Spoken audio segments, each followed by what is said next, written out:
nightmare.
What is Knights in the Nightmare?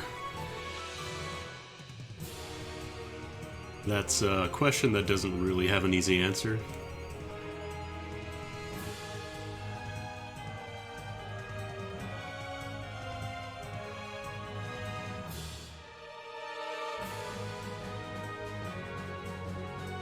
Because it has a lot of answers.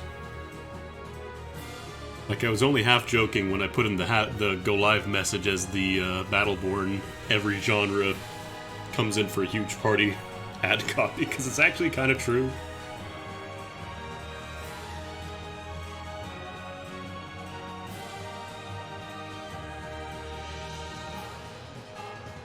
Alright.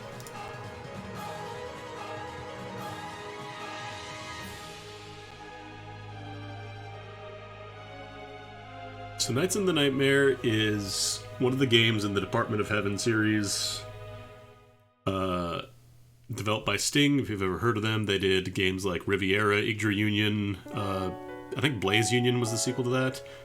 Gungnir, I think, was another one that they did. This started as a DS game, and they ported it to PSP. Yeah, Knights in the Nightmare is weird. I'm going to spare you all the going through every single tutorial, because I'm not even kidding when I say there is a lot. Like, this is page 1 of tutorials. You might think, oh, okay, that's not too bad. This is just the tutorial you get. This is the PSP version, yeah. Because also it's nicer for me, I don't have to have my hand on the mouse and constantly drag around. The actual tutorial section is multiple pages, and there's a lot of pages. So we're not going to go through that, because that would unironically be a full hour of tutorializing. And then tips is just like little things, like what do elements mean, that kind of thing.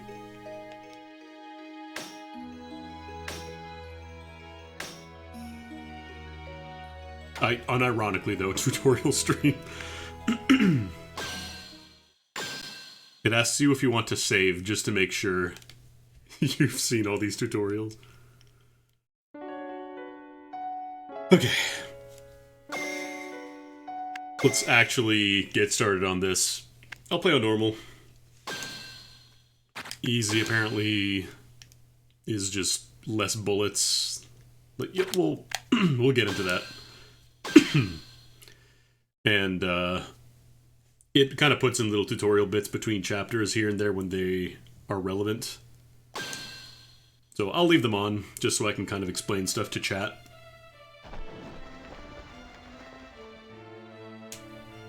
Because there's going to be a lot to go in here.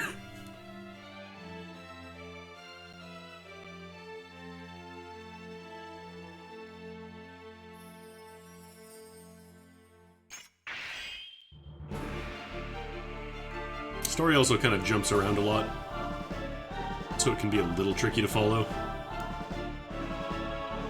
I must hurry.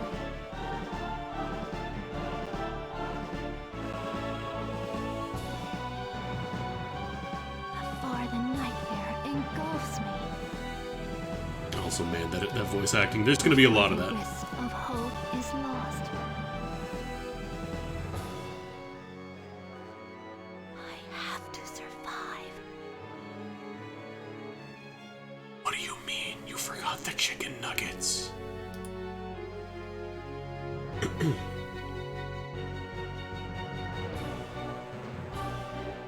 Yeah, no, this game is a lot to take in.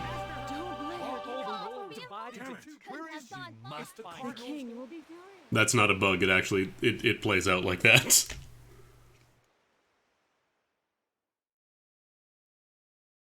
So I played this game for like an hour when it first came out on the DS. And kind of just fell off of it pretty hard.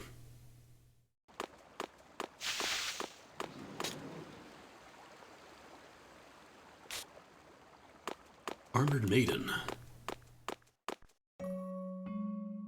But yeah, this was originally on the DS and had touch controls, and then they ported it to PSP.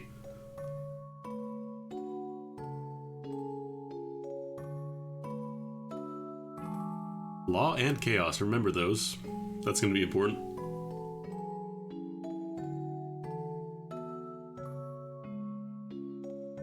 I'm also not, like, tapping through the text or anything, it's just kind of going at this speed. Game systems are so arcane. Correct!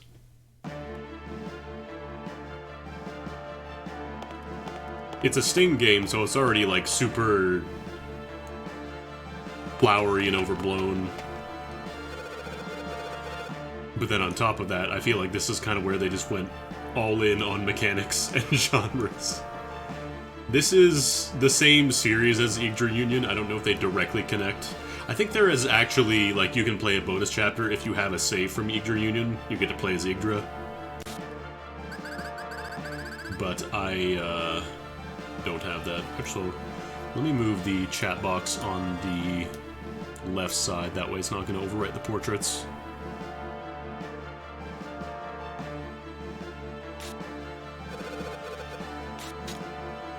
I'm also not sure what's going on with that little black flash.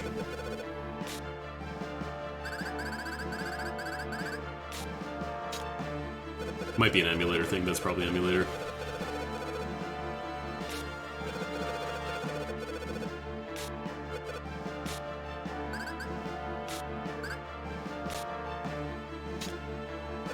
Never got this during the tutorial. I wonder if it's just maybe like a visual effect causing that.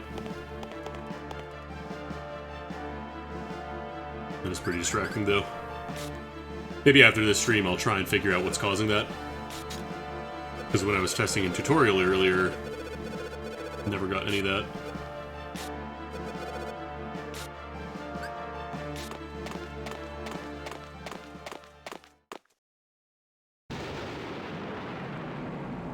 Thankfully, PSP emulation is pretty good.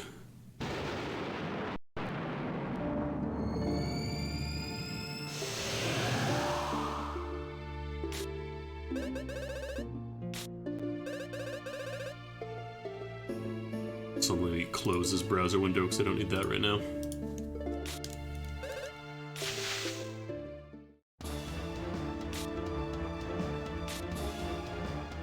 I imagine they probably have, like, the same artist that they got for, you know, Yggdra Union, Blaze Union, whatever.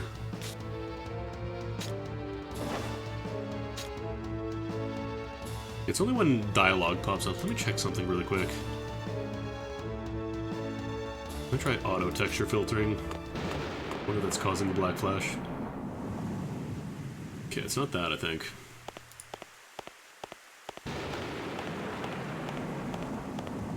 Or I could try buffered rendering. Looks a little blurrier, but we'll see if it stops the flashing happening.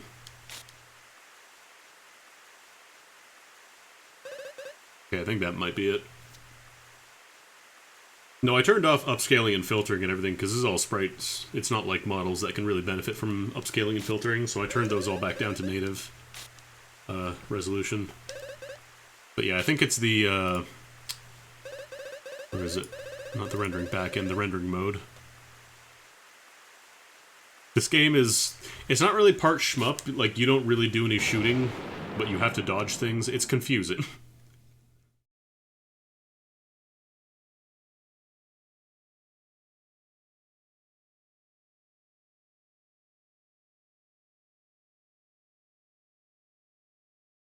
Also, I hope you like on-screen text, because there's going to be a lot of it.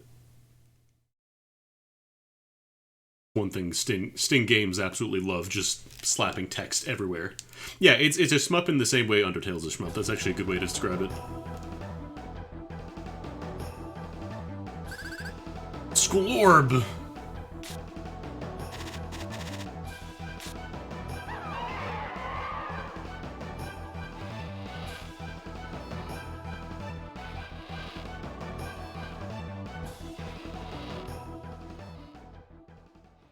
What's up, Bob? We're about to begin the first battle. I don't know if they're gonna dump me in the tutorial mode. I think they will, yeah.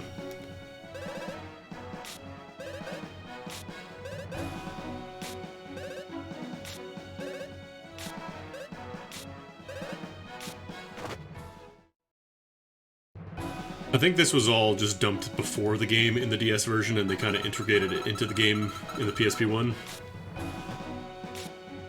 Although I might skip some of these, because this is just telling me the tactics menu. Okay, yeah, I can explain these. Oh god, there's multiple. Okay, I'm gonna explain these as I go, I think. In summary...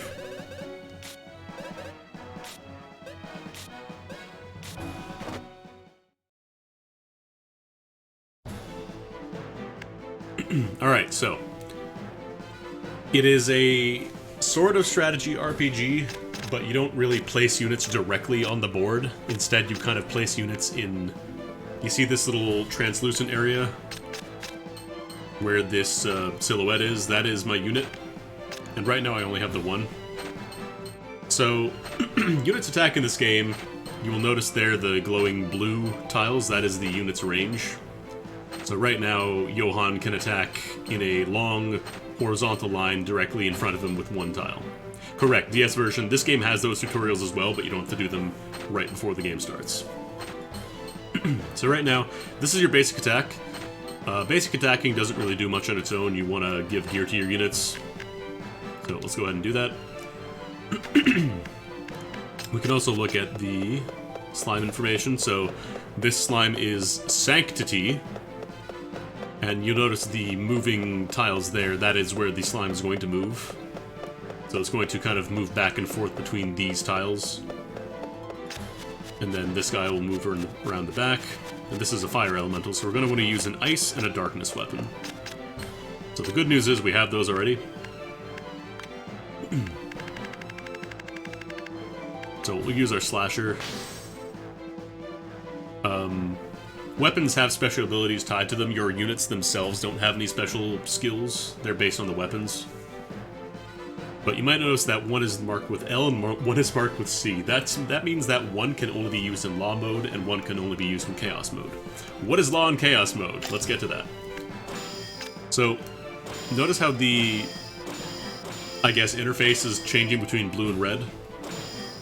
So red is Chaos mode, blue is Law mode. I'm going to switch to Chaos mode and go back to our unit here. Notice how our unit has a different attack pattern now.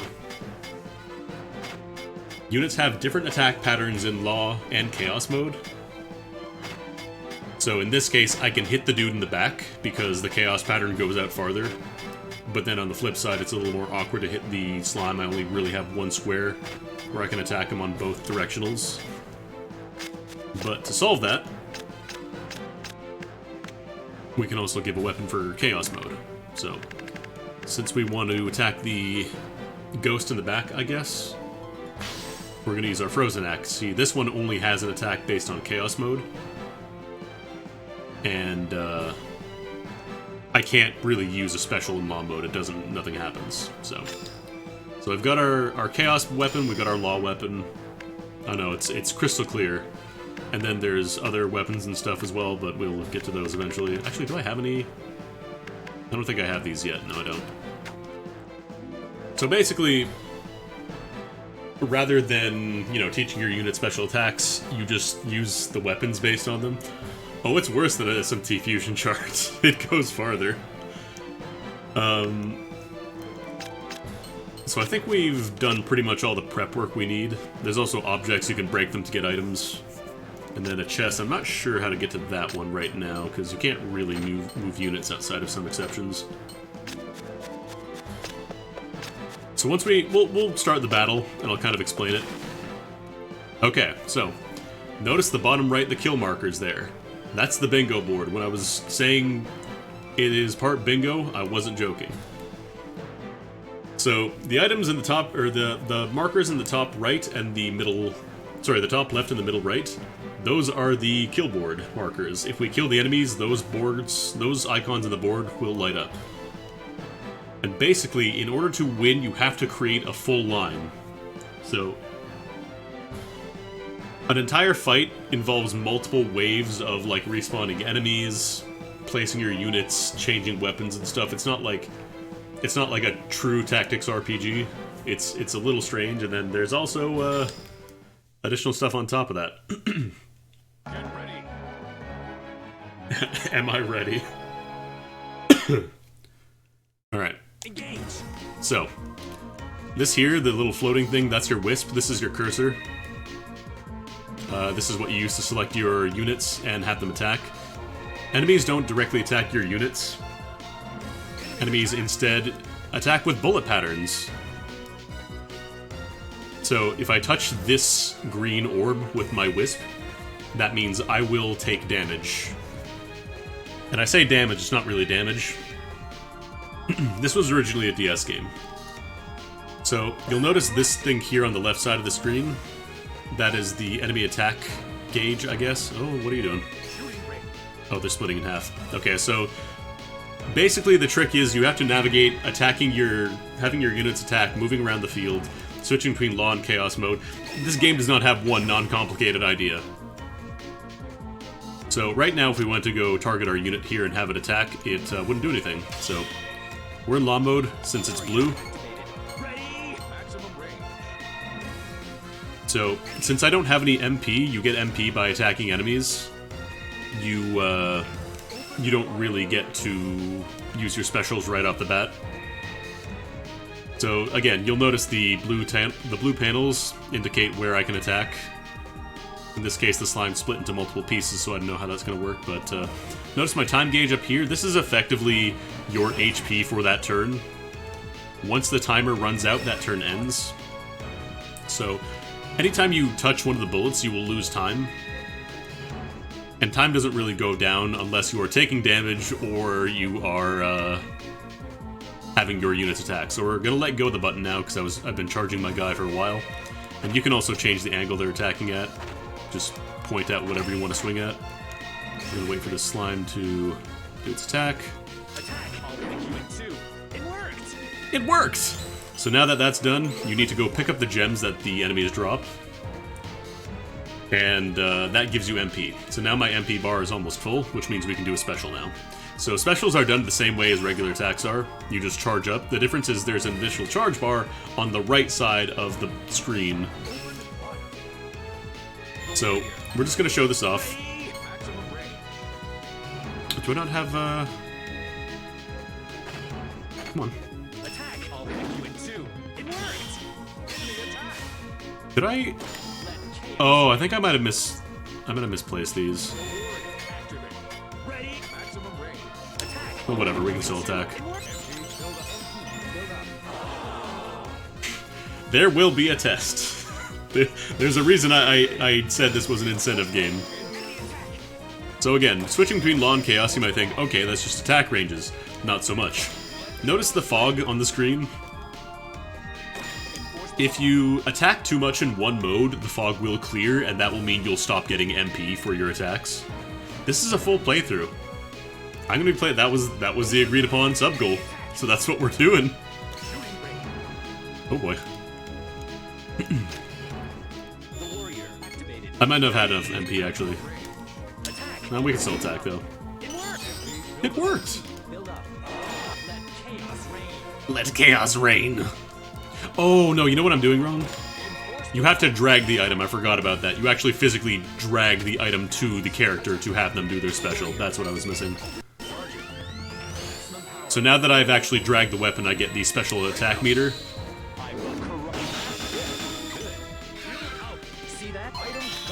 And remember, you have to pick up every item with the wisp afterwards.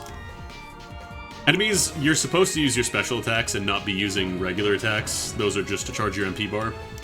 Alright, so now that we killed the slimes, we can attack this dude here in Chaos mode. And this bar on the side shows how much damage additionally you can get. Do I have a guide for this? No, I'm just doing tutorials.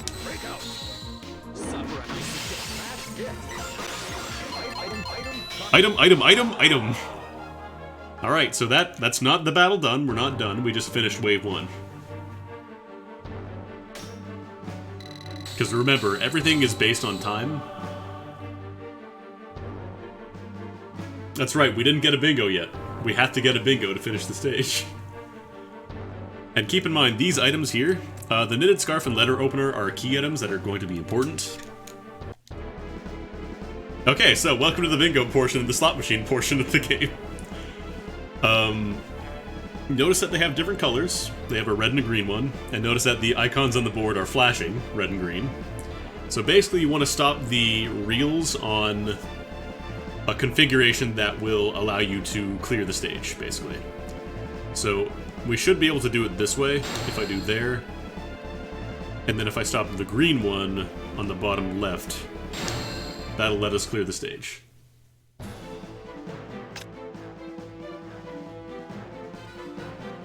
The thing about chests is that you can't break them entirely, otherwise you don't get the item. If you don't get a bingo, you don't lose the game, but you have a limited amount of turns. See, up in the top left, I have 2 out of 6 turns. I'm actually going to move the chat. How do I get over there? There we go. So the 2 out of 6 turns means that if you don't finish the battle in 6 complete turns, that is to say, if you use up all your time units or kill 6 waves worth of enemies without actually getting a bingo, that means the game is over. So between phases, you can switch out your weapons if you want, so that you don't have to use the same weapons. If you don't want to, you can swap them out. So we're gonna look at our enemies again. They're the same units that spawned in, so it's just gonna be used darkness and ice. There is a lot. There is a lot to go in here. All right, so you might have remembered that we picked up some items in the last round there. What do we do with those items? Well, let's see here. We have a unit, that is Johann Elliott. And notice how it says, a key item may make them join. What does that mean? Well, we have items. We've just picked up a letter opener. That's for Jorgen, who we don't have. I don't know who Jorgen is. And we have Johann. It also tells you that you will meet them in scene number 1. We're in scene number 1 right now, whereas this is in scene number 4, so we're not going to see this guy for a little bit. So, knitted scarf. We can equip that scarf, and then if you want to use a letter opener, I guess you can put it there as well. One other thing I should point out is that weapons have durability. Notice there, durability 3. Every turn that a weapon is equipped, the durability will go down by 1. It doesn't matter if you use the weapon, it doesn't matter how many times you use the weapon, 1 durability will go down because that is just how they work. There are ways to kind of fuse away weapons and stuff, but for the most part, I don't know if I like the chat box. Like, it's fine here on the screen, but then once it gets into the actual menus and stuff, it gets a little more confusing. I could not even begin to tell you how the brainstorming session went down for this game. Alright, so, once we kill these enemies, we will have the kill marker filled up. Get ready. Engage. Engage! Also, you can turn on evasion mode. So I'm holding down L right now. If you get hit with a bullet while you're in evasion mode, this means that you will, I guess, you take less time damage from touching it. If you refund your subs, will I stop playing this? No. I'm actually going to put this over here. Let me pause. Also, I forgot about converting, but we'll get there in a second. I'm going to do...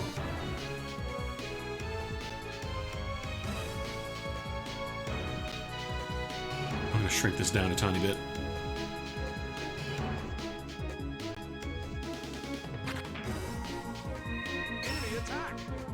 just so that way it's not covering up the action phase and all that stuff. Oh yeah, there's also jamming enemies after they do attacks and stuff. We'll get there eventually. I told you there were game mechanics in this game. You didn't believe me, hey now. The axe attached. Since we have some MP from our last turn, we get to attack on the first... Use the special on the first attack this time, I guess. Item gotten. Ah! So we're gonna switch over to Chaos mode. Oh, I might be able to hit that, actually. Actually, this could possibly work. So I think as long as you don't break it outright, you're good.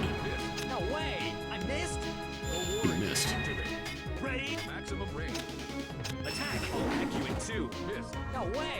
I might actually need to use a special attack. Let me try that.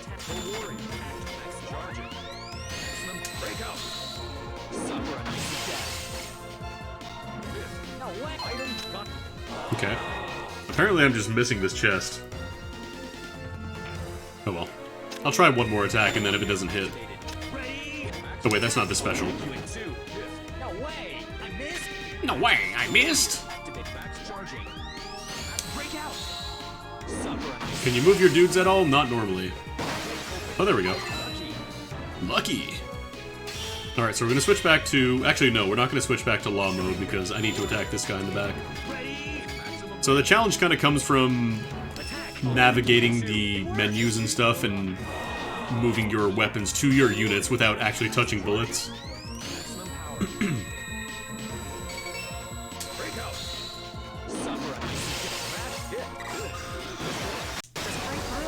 Oh wait, I didn't use the item. I forgot to use the item. Damn. Oh well.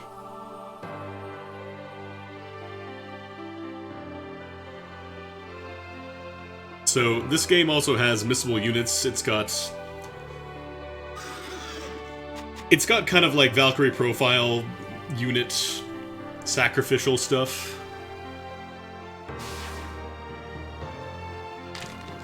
I could really quickly just redo that first level.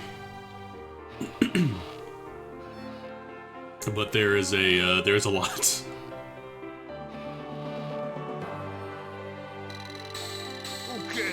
I mean, we got that jug. Yo, thank you for the follow. Favorite jug and a wedding ring. I mean, come on. It's an S rank.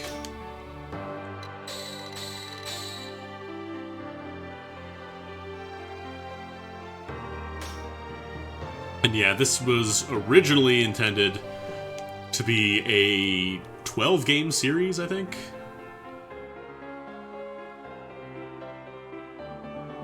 Or it's episode 9 or 12 or something, but it might just be 9. I think for some reason I remember 12.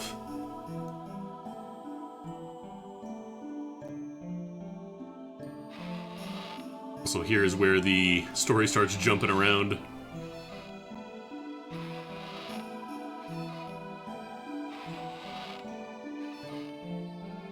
They were very ambitious, I'll say that much.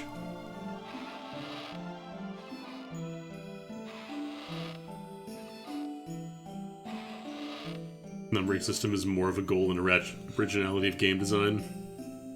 Episode 2 being more original than Episode 1, but not as much as Episode 3. God, can even their explanations not be complicated?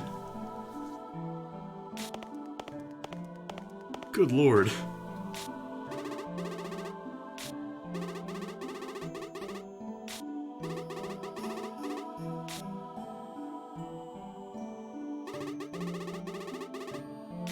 Nobody here. I'm pretty glad that I managed to solve the black screen flashing thing.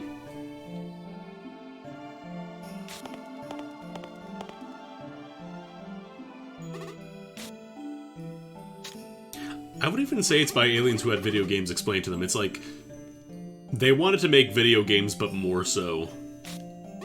Like, nobody told them, you can't put bingo in your strategy RPG, you can't put bullet hell in your strategy RPG. Video games, the sequel.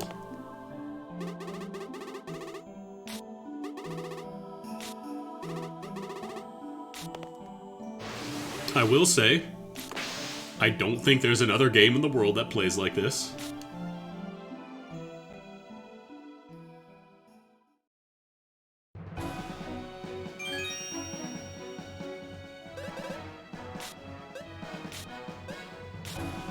I think this is just telling you how to equip stuff. And how to level up and stuff. Well, we'll just skip this. I'll explain as I go. Because, again, no joke, the entire first stream of this would in fact just be tutorials if I didn't kind of sneak through those.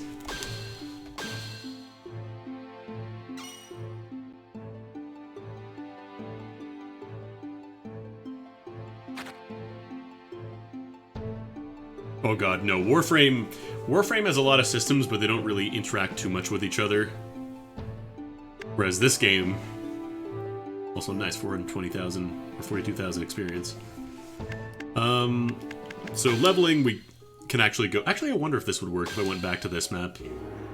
That's one nice thing that Sting games don't normally let you do a whole lot, is kind of level up and get more stuff. I'm actually kind of curious. I'm going to try popping this open and seeing if I can re-obtain...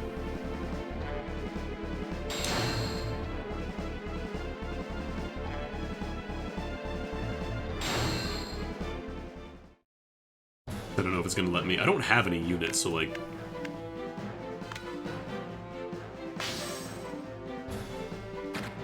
No, it's item. Oh, it just gives you a generic unit. Yeah, I'm actually kind of tempted to restart that first map just so I can get the dude. It wouldn't take long. I've done the explanation. You know what? Let's just do a reset.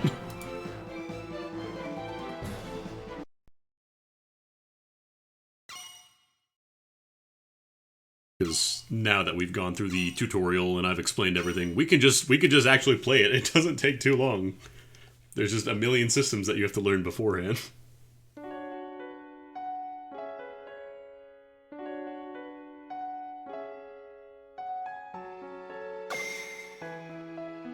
Yeah, I will show you how much faster it goes, and also I'll probably just turn off tutorials because I don't want to skip them every single time. Do not turn on tutorials. Also, you can skip these cutscenes.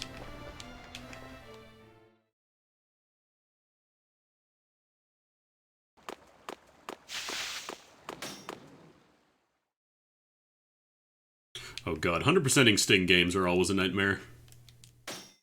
They do not like, or at least the Department of Heaven series, they do not like you getting everything. Shit has durability, people will just leave. There are things that can be only available for like 5 minutes during one specific chapter of the story. I would not say it's a nightmare, no.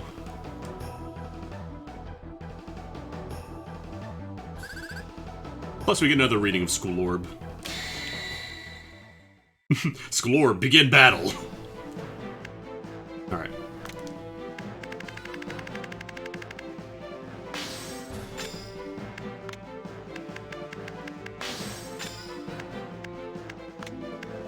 Alright, I have to pick up the item in the fight. Begin, Sklorb! Get ready. Engage. The warrior activate. Ready. Attack. I'll heck you in two. It worked. Sounds like he's saying I'll heck you in two. Outside. The warrior. Wait your turn. Attack. I'll heck you in two. It worked. God, I love these callouts. So dumb. It worked! The axe. Attack. Wow, it worked. The warrior active next charging. Excellent breakout. I will corrupt. Lucky. Also, these things that I'm picking up are like weapon and unit upgrade items. It worked! I think that's my favorite, when he's just so incredulous that, oh my god, it worked. The axe. The warrior active next charging. Excellent power. Breakout. And also, I can break these on turn one, now that I know I can hit that. Item got the warrior active. I'm activating Warrior. Enemy attack. Maximum range. Damaged. Oh, I'm damaged! I'll heck you in two. No way. Okay, I think I'm actually gonna need to get some charge here. Maximum range. Yeah, I kind of feel like if you try to use a guide on your first playthrough, you're just gonna spend half the time looking at the guide and won't have as much fun with it. Activate. Ready. Maximum range. Actually, point back at you so I can get a little more MP. Attack. I'll heck you in two. It worked. It worked! The warrior activate max charging. Like, there's so many sound effects going off at the same time, and text overlapping everywhere, and people screaming, it's great. Alright, there we go.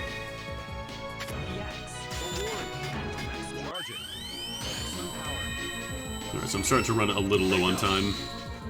But it doesn't matter because, again, you want to use as much time as possible.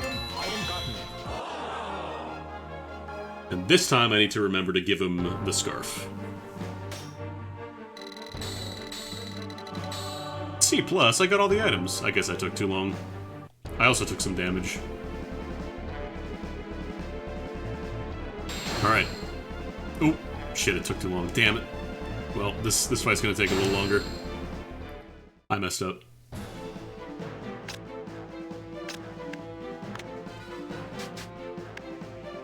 So this wedding ring, that's for someone else. It's not... Man, I missed a lot of stuff, potentially. Alright, so remember to use that. We can keep these weapons, because that's fine. Get ready. Engage. First thing I'm doing. Item attached. The warrior activate. Related to me! It worked! Recognize! Like, just look how many things are popping up. Enforce the law. Enforce the law, never. Attack. The warrior active. Next charging. Break out. You can also adjust the speed of the cursor. This speed bar down here, this is showing how fast I'm going, basically. So, like, I can bump it up to damn near uncontrollable if I want to. But I would recommend keeping it at a normal speed. Let chaos reign.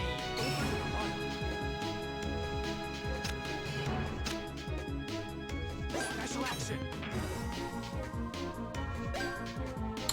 Did this... Did I use up all my durability on this? No, it's got 3. The warrior activate. Ready. Maximum range. Probably just need more MP or something. Open fire. Oh, I see. So each bar is 1 MP. Got it. I think I got it now. Ready. Maximum attack. Build up. MP. Build up. MP, build up! MP, build up! Wow! Break out. Suffer If you took the stylus off the screen on the DS version, you were just, you just sat there. Is this game good? I don't know. I've never finished it. I played the first few maps and then I kinda bounced for a bit. Like 10 years.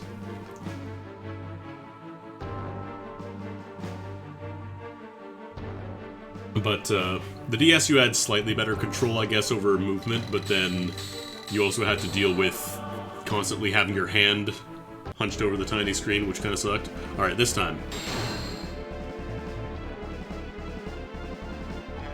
I think it's actually impossible for me to not kill on this turn, actually.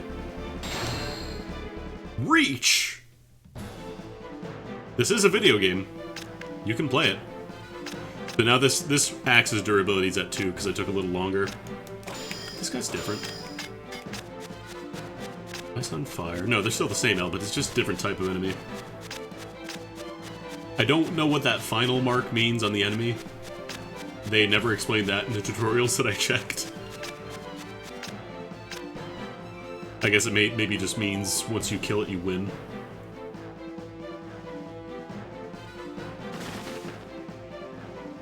Should be fine with these, though. Get ready. Oh, okay, yeah, it is the final icon, then. Engage. The axe. The warrior active. Next charging. Maximum power. Break out. You have to be careful that an enemy is not out of range as well. Ooh, I got both of them with 1, hell yeah. Kill, kill, kill! Fucking bingo board flashing kill, kill, kill at me. The bingo caller screams G49, but it's too late. I'm already hooting and hollering about the Anubis, screaming kill at the top of my lungs. Alright, so we actually got the boy this time. The next map I'll have 2 items to use to grab some units.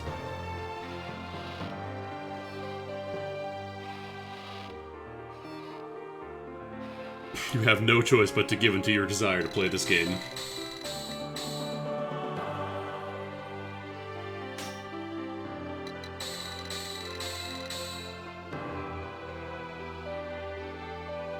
Was that like an average graph at the bottom? I took damage though. There we go.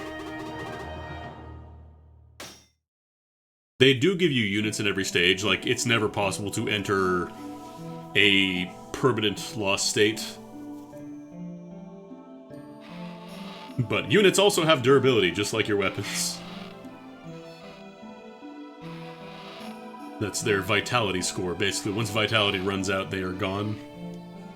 So you have the choice to either tell them to leave and get an item, I believe, or you can transsoul them and fuse them into somebody else to recover their vitality, potentially boost their stats based on their relationships, the phase of the moon, whether or not the other unit is a rock or ground type Pokemon, that sort of thing.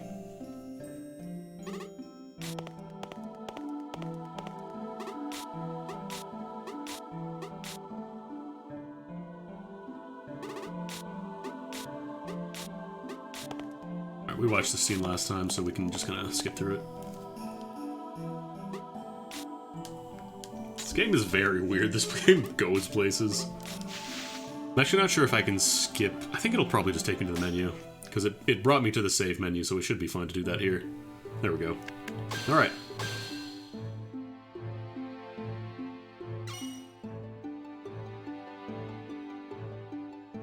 I think the bingo card also gets bigger later on. It's not always going to be a 3x3. So I think I saw a screenshot where it was more. Alright. So if you expel a unit, I guess you can't do the last one, but I believe it'll always give you somebody to use in a stage if you run out. So, experience in this game does not make units stronger. It only allows them to use better weapons. Because Johann here is level 2. If we look at our item list, you'll notice that some of these items have a level marker on them, which means that if they do not match, if they are not at least or higher than the level, they can't use that item. So I couldn't use this Darkish, whatever that's supposed to be. Can't use Barbarian Axe, that's level 8. So I could get like one level, although those are staves I don't believe he uses. Your brain hurts. I told you, information overload. I wasn't kidding when I said this game has a billion genres. Also, these E1, E2, E3s are special effects. You can also fuse weapons to increase durability. The thing is that if you fuse weapons, like if you fuse a weapon with much lower durability, so if I try to glue the axe I just used, where is it? If I try to glue these two together, or I think it might be a different type, but you won't be able to go too far apart. I think they have to be kind of close. So, we can fuse these. Recover some durability. And you can also enhance them by using mediums and orbs. Those are the things I picked up after killing enemies in the last stage. So we can't upgrade any of these because we don't have materials for them, but we could upgrade a Frozen Axe. This one's down to 1, so I might fuse that together. So this requires 1 blue orb and 1 axe medium. It's telling me that I'm going to lose 1 of each. Trust, that is the percentage of a chance to succeed. Upgrading can fail in this game. If you fail, you don't get the materials back. The higher a weapon gets, the harder it is to upgrade. So now I got a +1 axe. We could do it again for a 93% chance. Sure, why not? And also we got an effect on it. Let's go see what that effect is.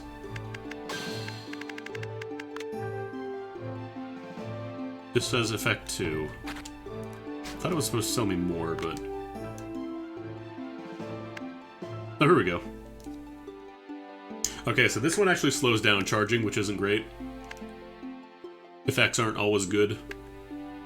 The screenshot in the tutorial is kind of comical in how many effects are listed at the same time. I might actually try and load that real quick. I want to see that. Because I want to show you how bonkers it gets.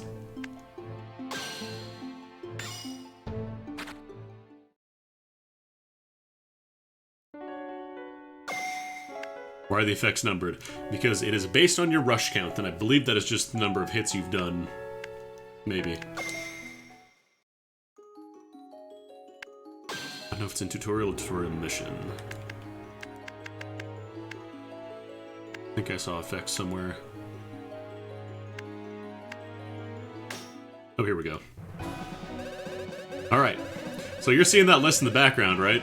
No regenerative damage, hermits have no charge time, ice skill attack is doubled, enemy attack cycles are hidden, critical attacks to Lamias, enemies will attack more often, turn ends if hit in the next 30 seconds, no law items are usable, ice bullets do no damage, critical attacks to humans, any element can go high in chaos, sanctity bullets end your turn, skills activate twice, females go high with any element can go high in chaos, males go high, skills activate, skills activate.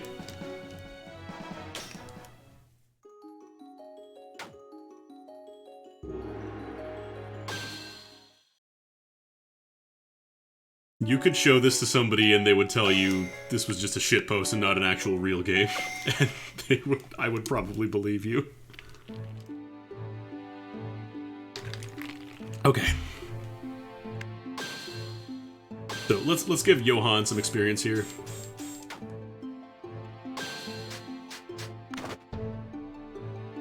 $30,000 points to up. Let's up. Also, leveling up requires some vitality.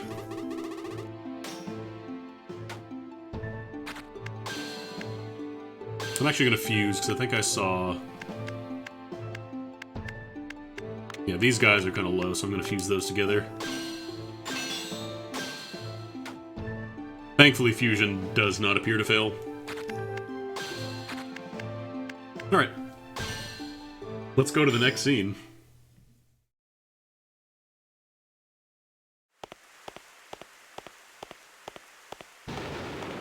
It's just so incredible how much nonsense there is in this game. And you're expected to remember all of it.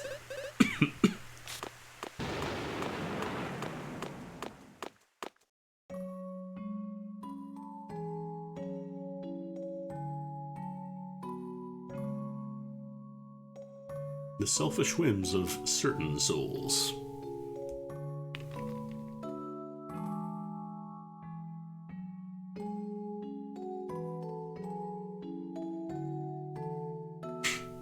Even ants can destroy you.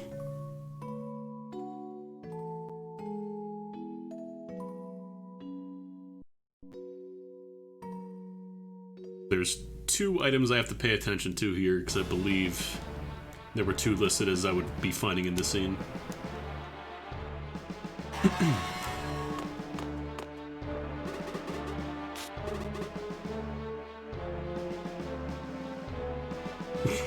Just casually drop that. You know the King's Soul? The vessel where we keep the King's Soul? Shit's bad.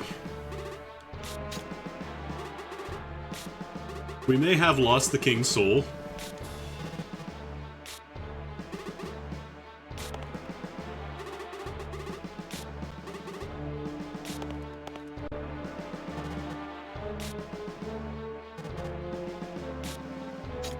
Officer just immediately getting down to business. Okay, so when was the soul taken?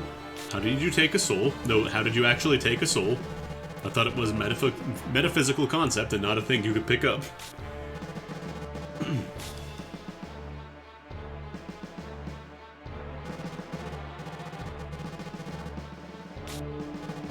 Don't actually say phylactery though, because that's even worse.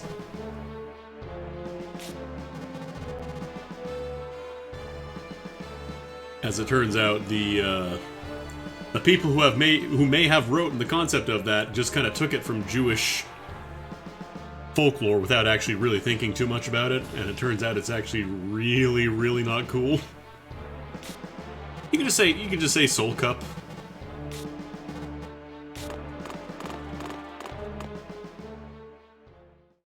Yeah, do some research on phylacteries in Dungeons and Dragons. I think that's where it kind of got popularized, because, yeah, it turns out people don't really have a lot of consideration for other cultures when they do this shit. People were really, really fucking racist.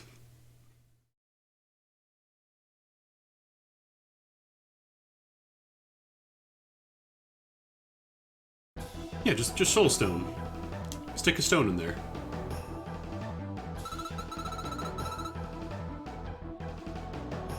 What's this weird thing? She says, looking at the gigantic spider and tree with the face of your grandma. Shisha.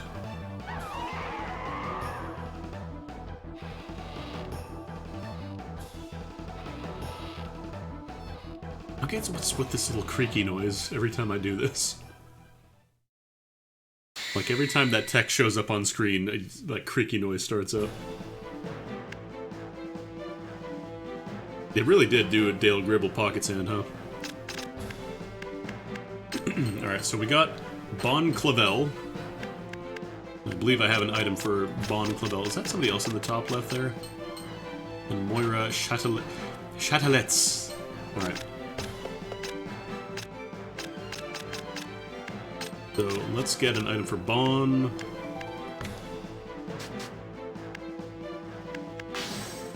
Nope. Alright. Cup for Bon and wedding ring for Moira.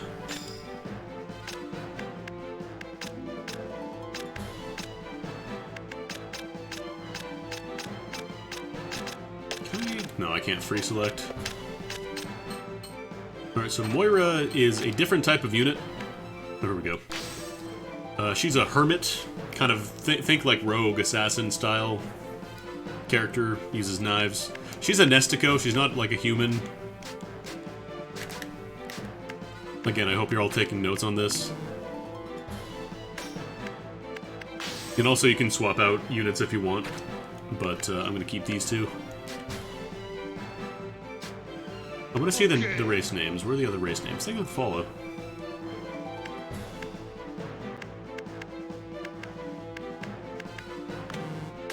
I might just have to go to that one specifically. I want to see the race names in this game.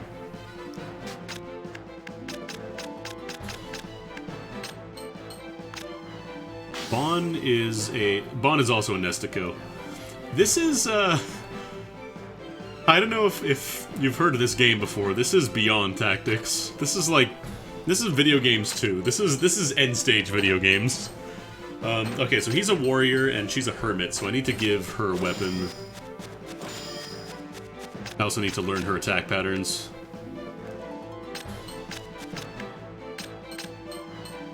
Alright, so she does like a diagonal. Then I switch to chaos mode. Now she does like columns, I see. How does it compare to this guy? Not really at all. Okay. So, do I have any chaos weapons that I can use for her?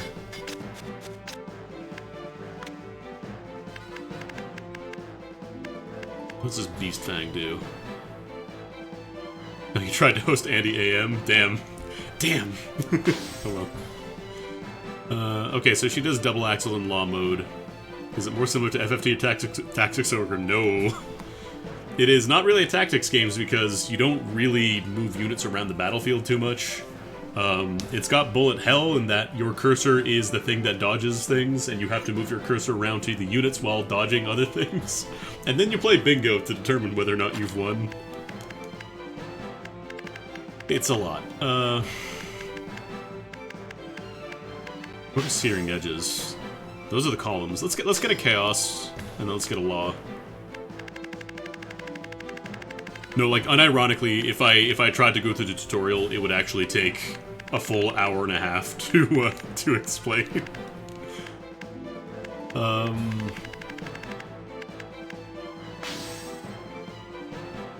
Okay, that's a warrior weapon, so we can give that.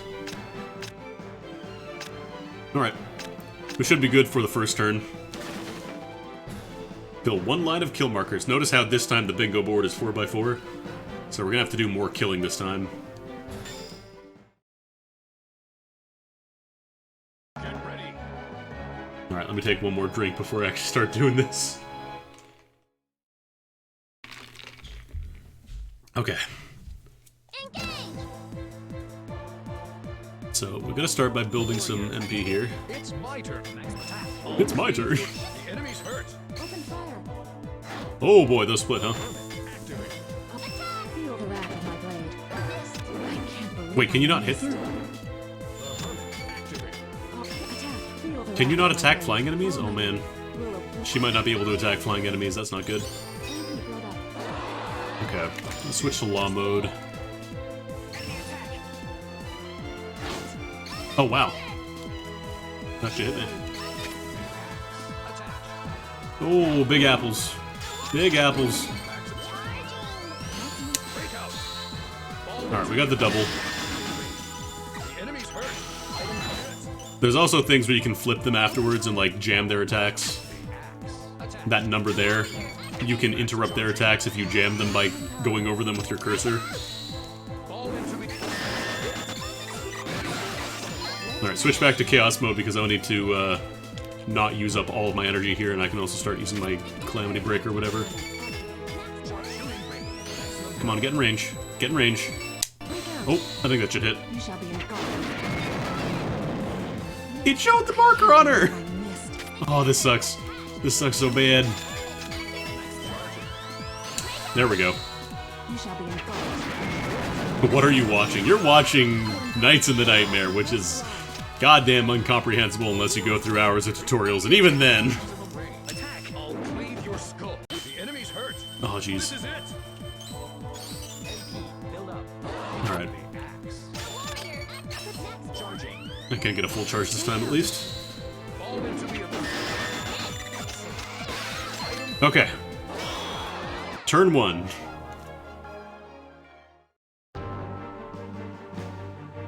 So, you might think, okay, enemy's defeated. We've beaten it. That was turn 1. We have to play bingo now. So we got a leather wallet, got a frozen... Oh, I need to use those items. I almost forgot. Shit. It's bingo time. It's bingo and slots time. So we could actually get a bingo. Or, okay.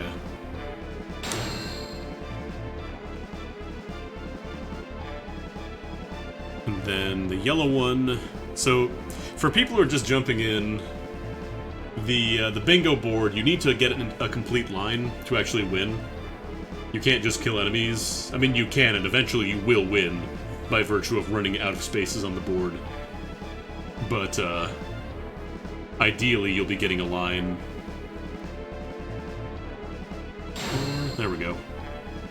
And that should give me a line if I kill them all. Oops. Skipped one. Damn. Okay, these weapons still have enough durability. They're gonna be mutually exclusive, though. Although I think this should be fine. I need to remember to use the items. I'm gonna use those on the first chance I get this time. Get ready. Are you ready, son? Okay. Coffee cup. Related to me! Cup! This was originally on the DS and they ported it to the PSP. Yeah, please, if anybody ever complains that a game's systems are too convoluted, just send them a clip of, like, any minute of the explanation I was doing near the beginning, and see if they want to complain anymore after that. Favorite jug has been used. Alright, then we gotta give Moy the wedding ring. I don't want to get caught, though. Oh boy, Hachimachi. There we go.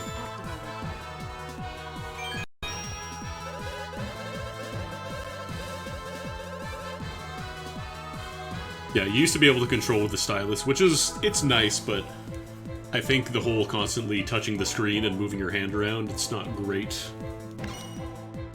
Okay, now I can actually play. I think I can use... Now the question is, can I hit both of these guys at the same time? No, I don't think I can. Oh, I can hit that box, though. Give me that ocarina. Build up some MP. Oh, I want to get those gems, but I can't touch the danger zone. Well, I think you also get experience if you graze bullets. And you're playing Touhou for a bit. Oh, I almost got to flip you. Come on. Little more, little more, little more. There we go. Yeah, this is Yggdra Union tier because it's a Sting game. They love their text on screen, baby. Alright, I'm gonna switch back to law mode because I need to attack these spiders.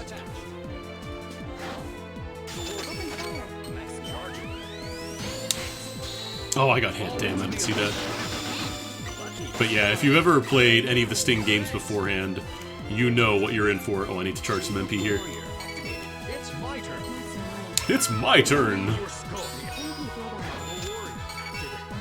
I'll leave your skull. There we go.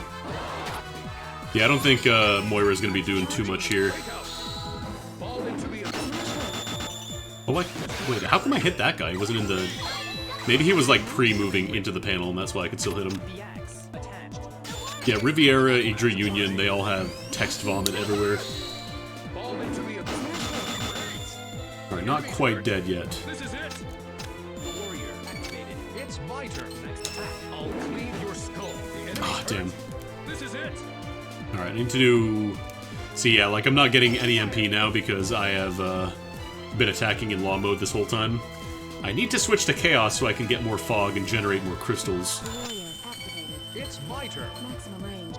I'll cleave your skull. The enemy's Also, one thing you should be aware of, activated. enemies will regen HP, Attack. so you can't just sit around and wait for your turn. This is it. I think I can finish it off on this turn, though, as long as I land this hit. Oh, damn. Maybe not this one, though. Don't you dare move. Fall into the Impressive. Okay, there we go. God, there's like 10 different people cheering whenever you do something. It's great.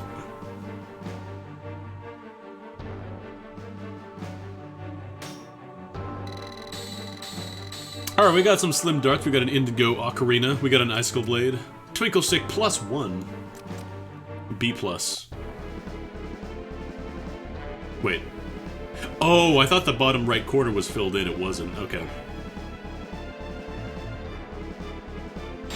There we go. Now I can actually finish the map. And these ones shouldn't matter as long as I kill the slime. And also I'll be able to use the Searing Edges, because that should work pretty clean. We keep the Slasher.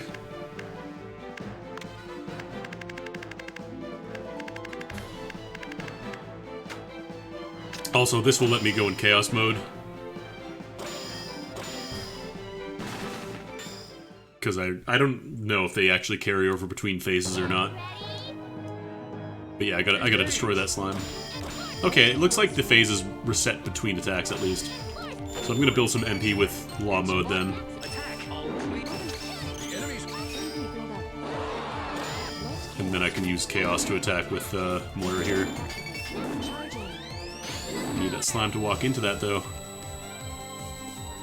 Slime. Come on, slime. 200% damage! Destroy the Grandma tree too, why not? One. Department of Heaven has 9 episodes. They are all out of order. And they wanted to make an MMO at one point that got cancelled.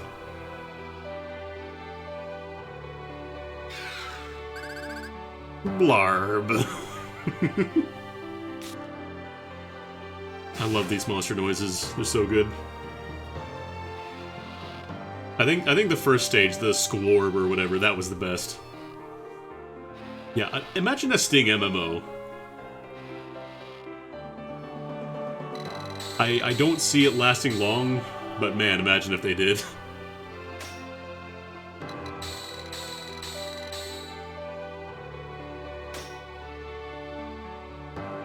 Wizardry MMO, which was bad, had permadeath. God.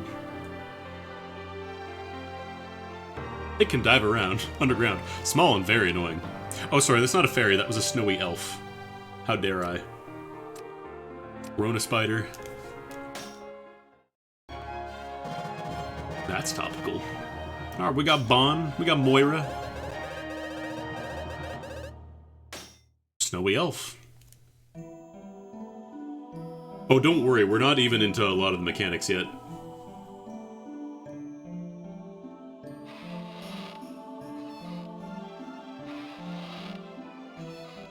I'm guessing this is supposed to be like a rocking chair or something. The sound.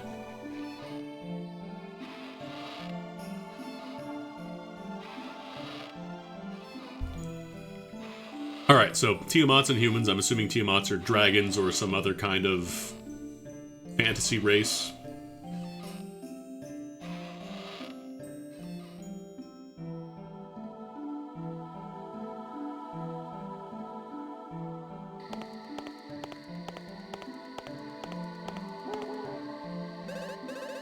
Cool-eyed officer. I wonder who that could be. Could be anyone.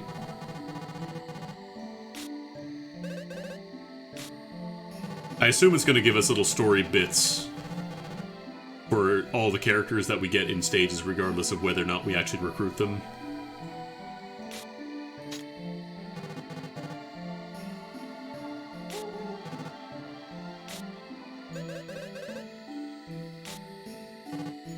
What is the good news?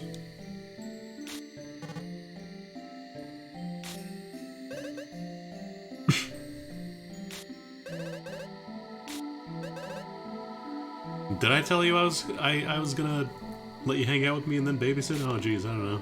Must have slipped my mind. Bon is a cheerful boy. That's great!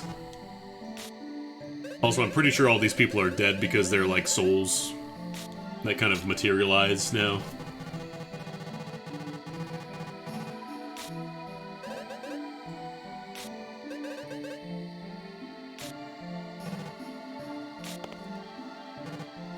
I got smashed one time. One time! Never let me live it down.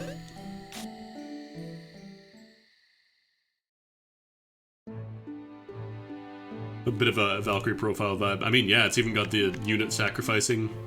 The Transsoul stuff. So, like, Bon and Moira, if I Transsoul them together...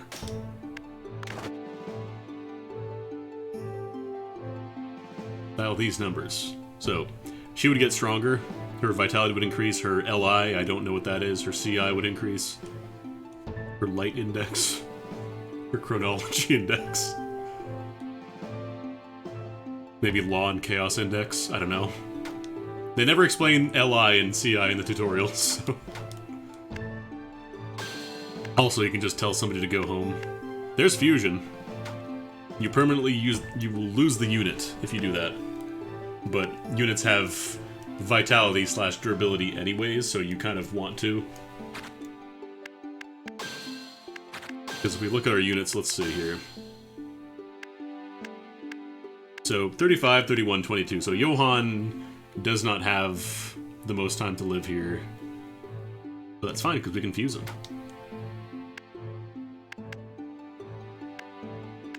We could level some units up, at least. We got some experience. Let's level some up.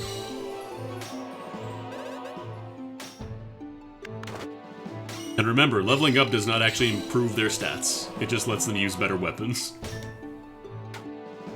And then we can fuse some items.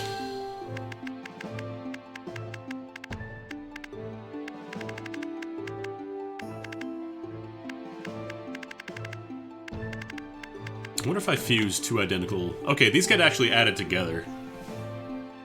So that would let me make an unbreakable bow.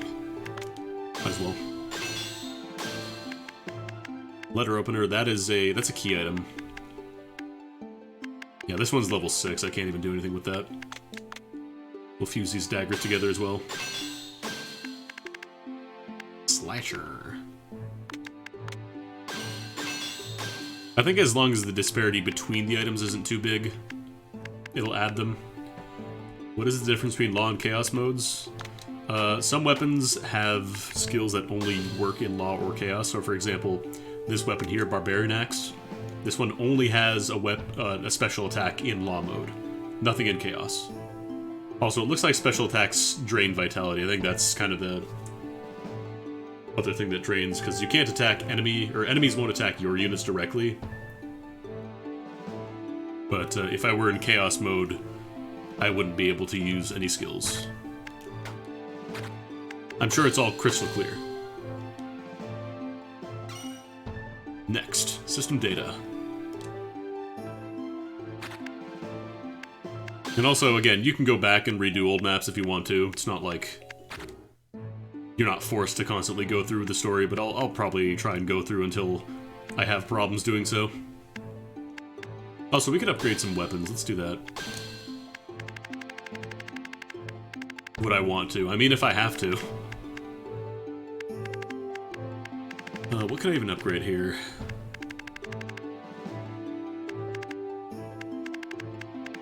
Not a whole lot. I could upgrade these daggers. Sure.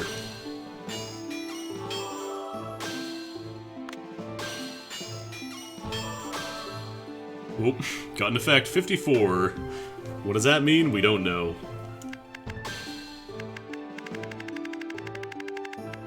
Where is that? I think it was 54.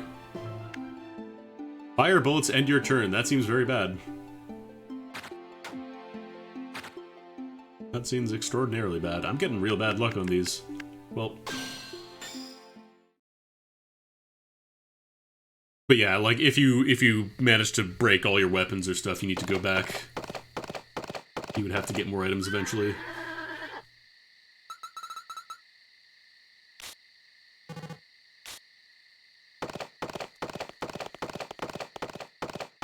Regniberg.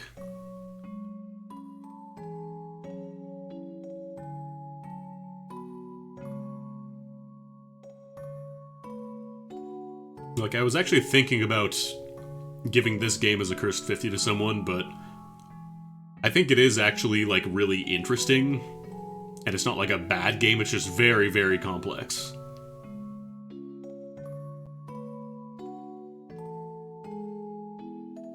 Like, I feel like people would have too much of a good time when playing this, they wouldn't suffer enough. Those were some nights. Some nights lived here.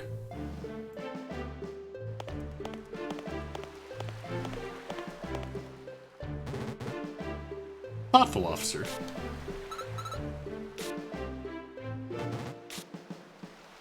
When's the TED Talk in this game's mechanics? No joke, the tutorials would actually take you an hour and a half. I'm pretty sure a TED Talk would actually be faster. Baby face night. It is nice that they do have unique portraits, even if the sprites are the same, give them some differentiating characteristics.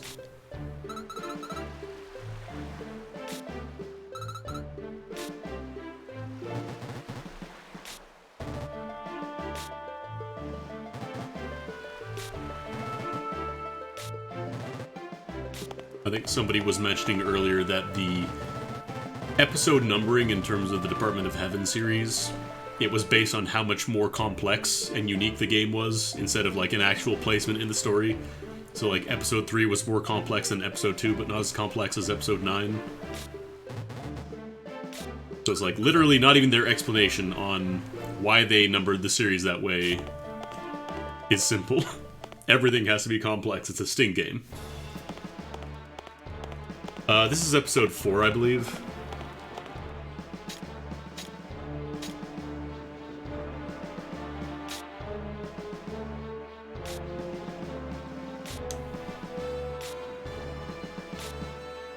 Also, this Armored Maiden is the heroine, but she doesn't really do a whole lot in the maps, at least, not yet. I never played Gungnir, but I don't know if that's actually... if the whole numbering thing, if that's actually true, or if they were just joking. Again, I couldn't tell you.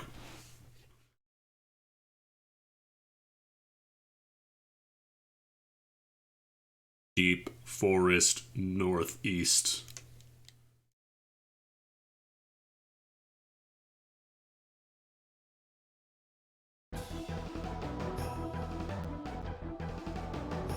Yeah, this is like Unlimited Saga if the game didn't actively hate you, I guess. Like, it's got slots, but you can actually do stuff with them. And they give you tutorials for everything, it's a lot. Gotta kill these tree grandmas.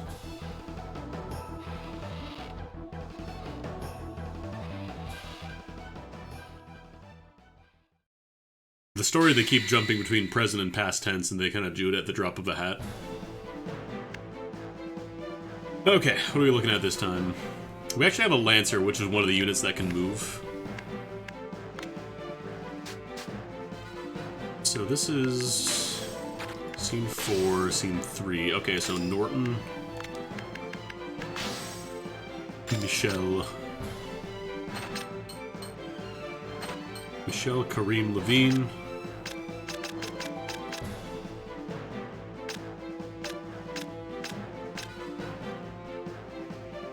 Ah, there's Norton. He's not a knight, though.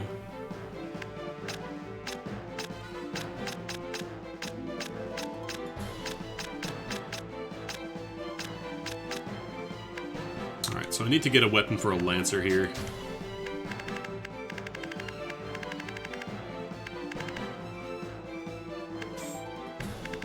Let's sort them. Which one of these are Lances?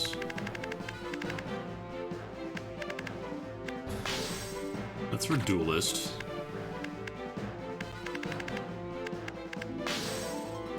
That's Warrior. That's Wizard. Do I not have any Lances? Oh, here we go, Halberd. Oh, I was thinking that was a pickaxe for some reason.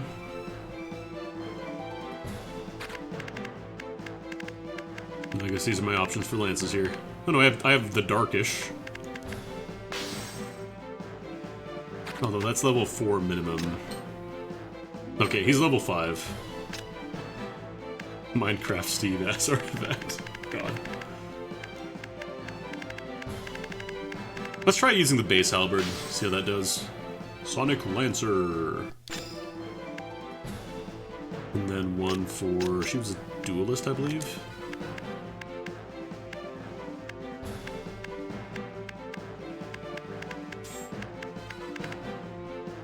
There we go, Bloody Rapier.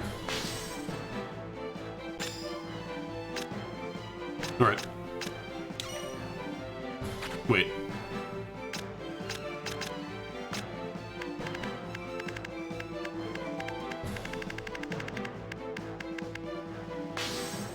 This is the PSP version. Oh, maybe she's not high enough level.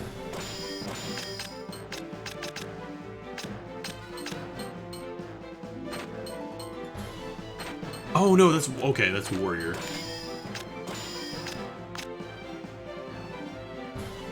You only bring 4 items, but you can switch between them during turns. So like you don't have to use the same weapons for every single turn of a fight if you don't want to. Alright, well if it's a Warrior, then we can just use... our Frozen Axe. And then, yeah, we're gonna keep these because I want to give some items to the NPCs and have them join us afterwards.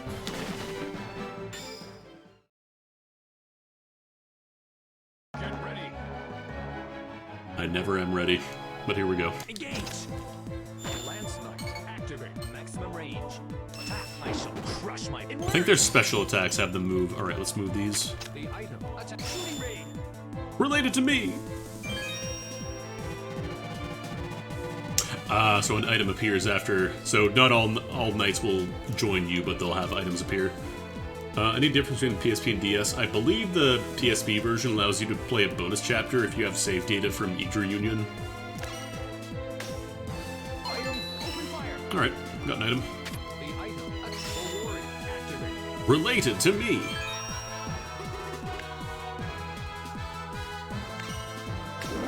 Alright. Oh, hello. Hey now. Let chaos return. Ah, damn it. The axe. The warrior. Activate. Maximum charging. Maximum power. Oh, I'm not doing a lot of damage with that, though. Actually, this is better. Suffer. Smash. Hit. Build up. It worked. Enemy Bonus! reinforcement. There's also bonus damage you can get by, if it shows a bonus marker after you hit an enemy, you can actually get bonus damage by kind of sweeping over them. Maximum power. Come on. You wanna move in? You wanna move in there? Open fire. I don't know if they redid the sprites on this one. I don't think it's gonna move. Shooting rain.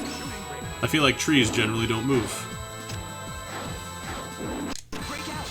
Oh, I faced the wrong way. You in the actually don't remember how Lancers move specifically. Activate. Maximum range. Attack. I shall crush my. It worked. It worked! Lance. That's the Lance Knight. Charging. Breakout. I think they just go underground and pop back up afterwards. Hello. Item gotten. Alright, that's one tree down. No. The Lance attached. Lance Knight. Maximum charging. Maximum breakout. Damn, these things are resisting a lot. It worked. Bonus damage! I should switch to Chaos mode so I can generate some more MP, otherwise I'm gonna run out and bleed myself dry. I keep assuming that once I do a special, it's not going to do anything. Like, there won't be any more attacks coming out. That's not true. It worked! Attached. The warrior. Activate. Maximum charging. Maximum Oh, that's not doing any damage, though. You can also tap L to cancel an attack if you don't want to do it. force the law. Enforce the law! Maximum charging. Maximum power. State on. Although I think it does still consume the time. Oh, of course you move there now. Knight's moving as Chaos only. Chaos ray. Very possible I missed that. Maximum range. Attack. I shall crush my foe. Oh, there it is. So yeah, you can move a little bit with Lancers, and I think also the Heroine can move. Enforce the law. But aside from that, The Lance attached. oh whoops. Aside from that, it is mostly just you kind of stand there and take that L. Lance Knight. Activate. Next attack. I shall crush my foe. It worked. I don't want you to move into the center though. Shooting ring. Enforce the law.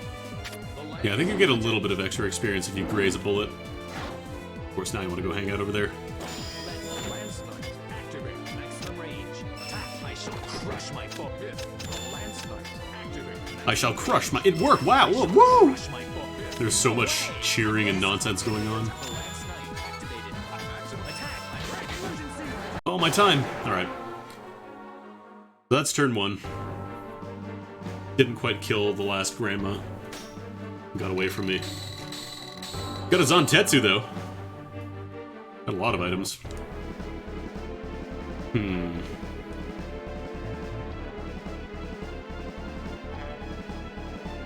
Apparently there is a thing for the true ending. I was doing some research. If you want the true ending, there is apparently one map where there's an invisible item that you have no way of knowing is there. And you have to just kind of smash it until it breaks. Again, you're swinging at air and doing nothing here. There's no indication that it exists there. But,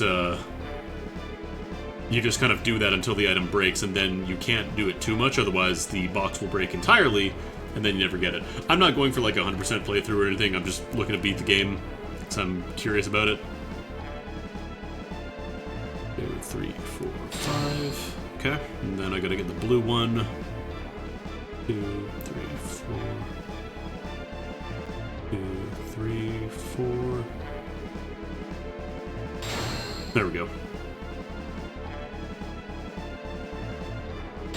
And assuming that I kill both of them, I should be good. I could also switch my knights. You don't have to use the ones that you're stuck with. So like, for example, now that I have my Lancer up there, I can actually switch him out for someone else. How many things did they cram into this game? Yes, correct. So I could switch to like Moira and maybe use her blaze attack or whatever, the knives. Use ice on fire. Oh no, that's a flare spirit. Blue frost, gray vision.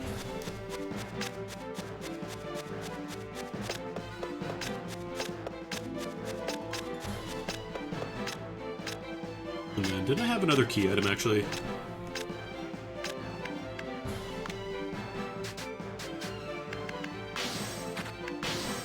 Here we go. Because there were 3 items that I had, but I couldn't use them all without significantly hamstringing my damage output. I wonder if I want to just keep using the halberd. Like the frozen axe, I could actually switch out... What's his name there? This is a twinkle stick. This is level 36, jeez. This one has both law and chaos attacks, though.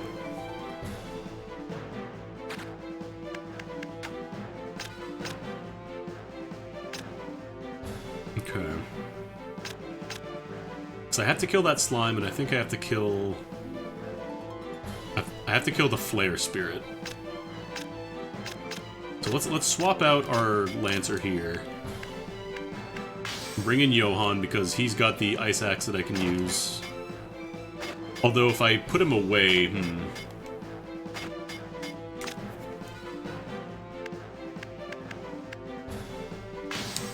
I don't think I can recruit him if I put him away, so I might keep him out for now.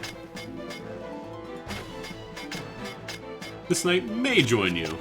I think it is guaranteed. I think it's just you have to clear the map. That's kind of the thing. And I'm not sure if I want to put in the last item because I don't necessarily want to lose the durability on all of them. Let's keep these for now. Wait, what can't I use? Oh, right, I switched it out for the axe.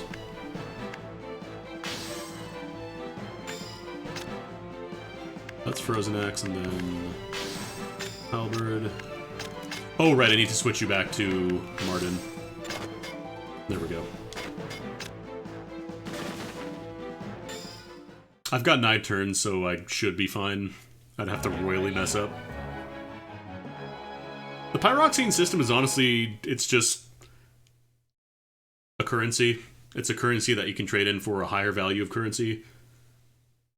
But, it's pretty straightforward. They all kind of function the same way. That's a law attack. So what happens if we're on the same square? Okay, I have to move. I need to move forward one. Oh, hello. Oh, that reverses my controls. That's messed up. Oh, that is so messed up. I need some MP, actually.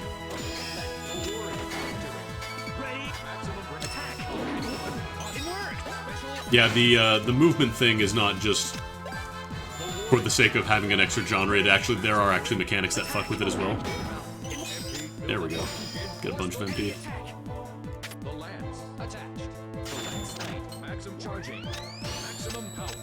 Can I not hit you? Why can't I hit you?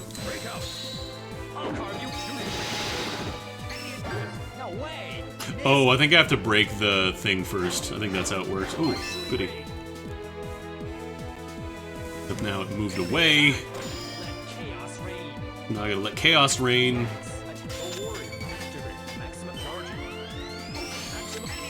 Might be able to hit from here, though. Oh, you were in my range. You were in my range. Get back in my range. Come on.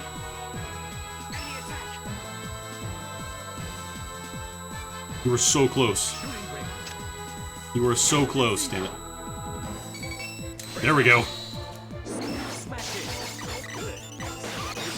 Okay. Special attack, jamming, special attack. Chaos reigns. That's not gonna be very much damage, though. Oh yeah, that's like nothing. I might have to switch them out for next turn. Also, if you decide that you're kind of done on your turn, you don't want to do anything else, you can exchange your remaining time for either MP or experience. What is Effect Tree? Oh, this shows me what's happening. Okay. So I guess the number of hits you do kind of affects when these turn on. So that's really not a good effect, huh? So let's convert the remaining time we have for some experience, because we're not going to be doing much else. Fuck, I forgot to use the item. I keep forgetting I need to do that. I got a crochet needle, though. That's pretty cool. Okay.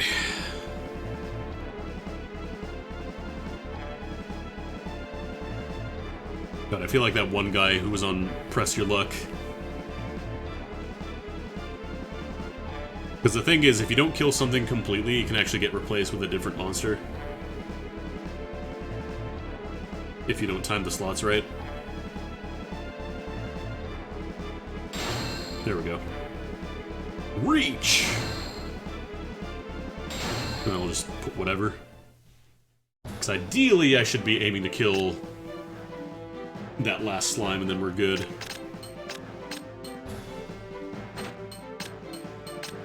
Yeah, I need to use that dart. And then... Oh wait, not halberd. Frozen axe? How far does that go, actually? I don't think I can actually hit the slime if it doesn't move from there. Like, the grid is implying it's going to move around. So I should, in theory, be fine with this. I just gotta be quick.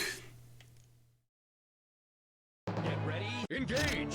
Alright, first things first, before I forget about this. Activate. Give the guy a dart so he joins me. This could be called a special talent.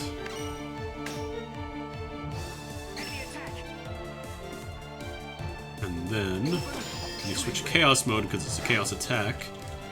I need to not touch bullets. I touched a bullet. Activate. Maximum charging. Oh right, that's why I didn't use this axe, because it's ice elemental. Duh. I think I can still squeeze out the damage here, but it's gonna be tricky. Enemy attack.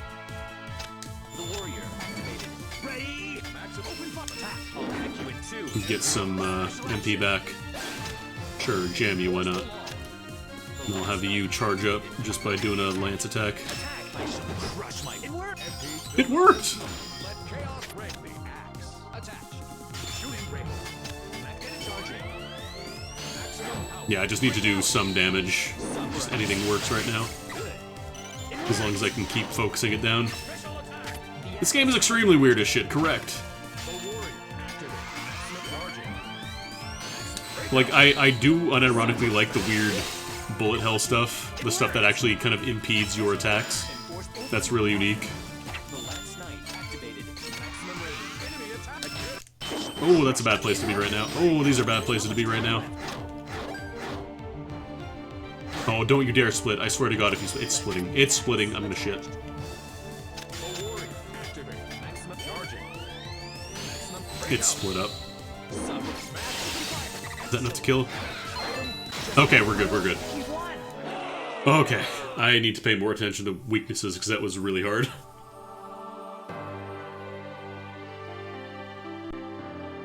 Was not expecting the elemental weakness to be that hard. Or the resistance, I guess, to be that harsh on me. Burble!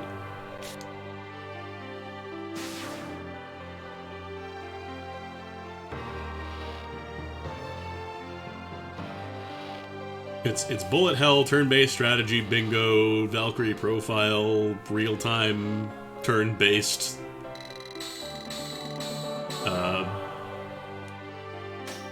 It's a lot. Really cannot be described. Alright. We got Michelle, we got Martin. Anytime there's somebody named Michelle in like a work of fiction, I just think of the dude from Keonta. I am Michelle. I am Michelle. I am Michelle. The Curse 20. I don't even know if I would call it the Curse 20.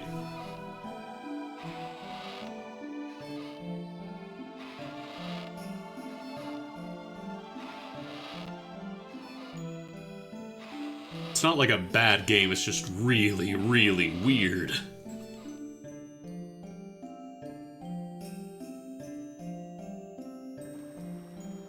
I don't think this would be a good game for it because, like, there is a good game behind the mechanics and stuff.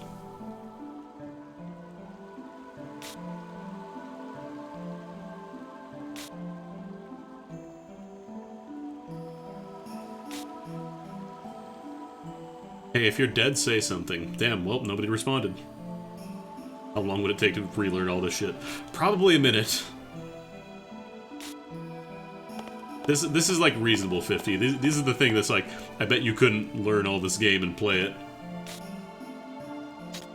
And not because it's bad, just because it's damn near incomprehensible for a lot of the mechanics. Yeah, Limited Saga sucks because it doesn't tell you any of the shit.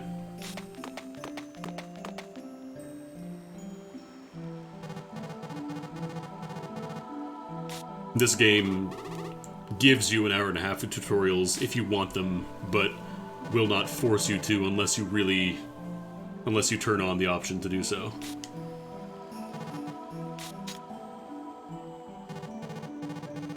It's also a Saga game, so like it just has lots of weird dumb mechanics like sparking skills and stuff.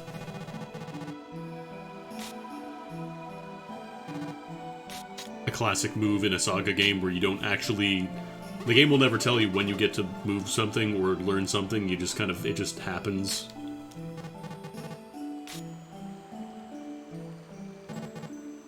Apparently one of the Saga staff members, like somebody who worked on the previous Saga games, is working on FF16 now, which is interesting.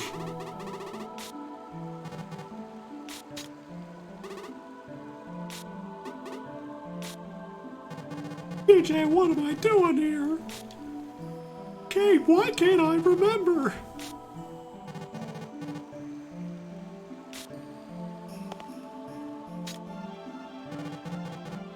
I mean, it's not that Unlimited was the least Saga, it's just that Unlimited was a bad game.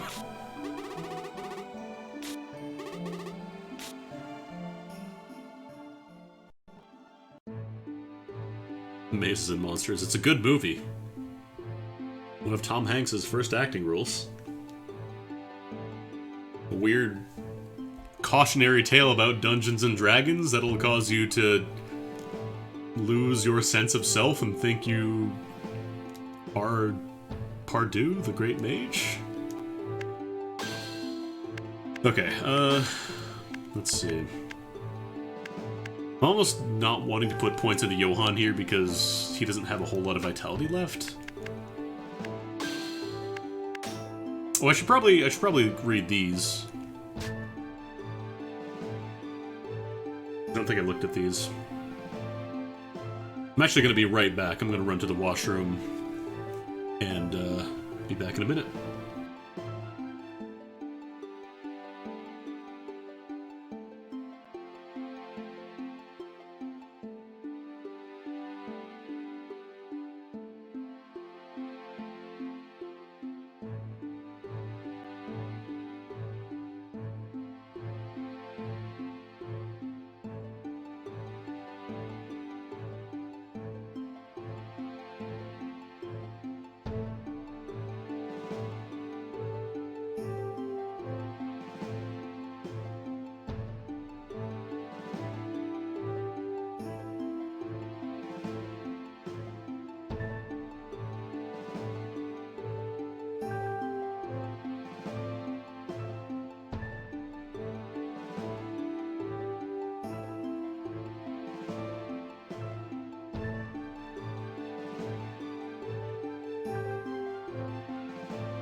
Okay, I'm back. Sorry about that.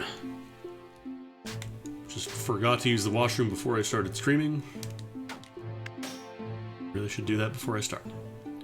Okay, so this is the Axe Boy. I wonder if I get bonus damage for attacking from behind. It says back attacker, so I'm guessing. Oh, there's additional properties on the attacks as well. So I guess in law mode they do status downs as well. Archer.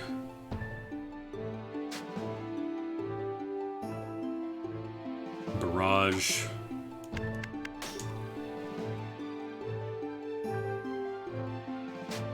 Apparently priestesses are also back attackers though. Place Graham here. Okay. Oh right, Grahams are the weird turret things. I remember reading about those. We'll get there. Giant attack range on this dude, damn. God, this dude is more robe than man at this point. Look at that robe.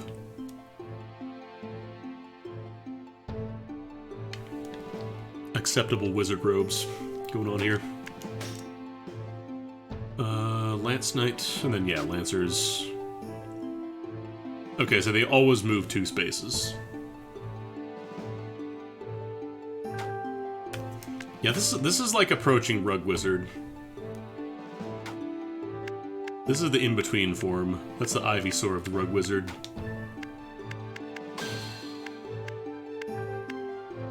Alright.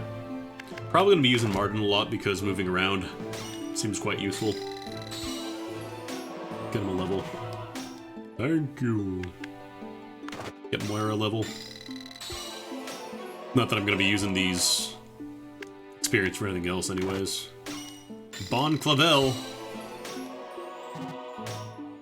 And also this gives them some vitality, so I could... How much does it give them though? He was at 22 before.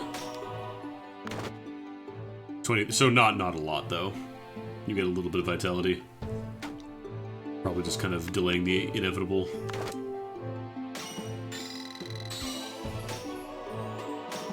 Thank you. And then let's also fuse some of the weapons I've been smashing up.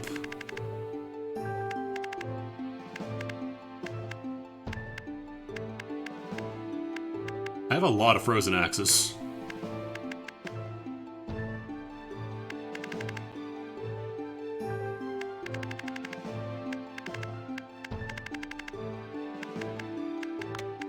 Fuse these guys together. Is there no way to do quick page, like up and down L and R? No. That would be nice.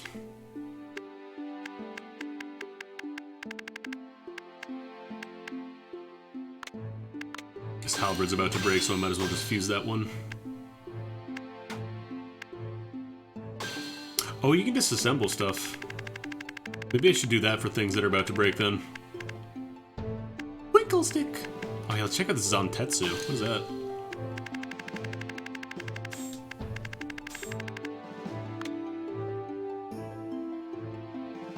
Electric Spiral. Lightning Elemental. Level 21 minimum, though. Not touching that for a bit. Good to know. Alright. Let's do a save. Next, system data. I don't know why it needs a prompt for that. You're always prompted for that anyways, so like, why not just let the PSP do that? Alright. Moving on. Oh yeah, I guess I could have upgraded my weapons. It'll be fine.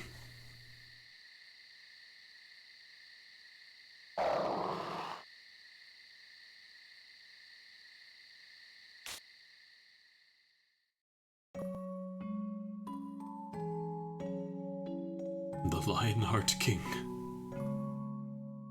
He's gone.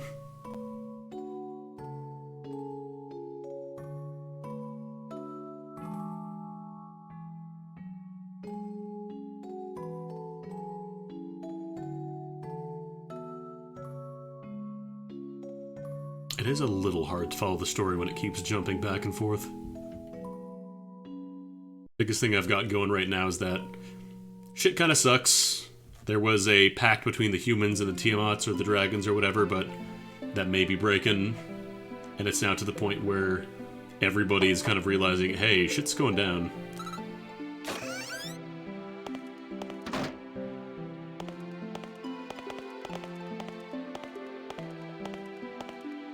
Anyways, let's hear from Frail Girl and her magically floating hair. Must be very windy in this room.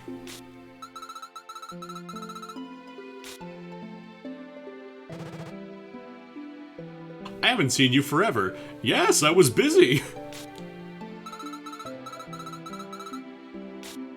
I'm not gonna tell you with what, but I was busy.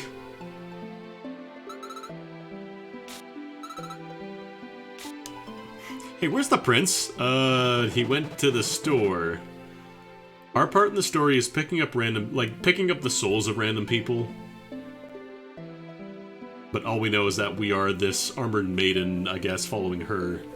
And she's trying to get away for reasons that are not super apparent just yet.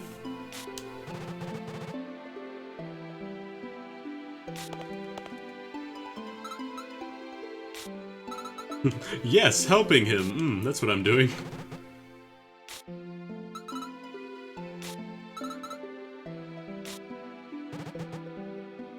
This is one of the few characters that actually gets named, at least that we've seen so far.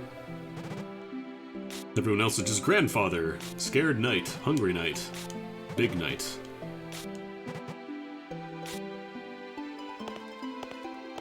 Good lord. He's required, it's in the job title, you have to bring that book everywhere.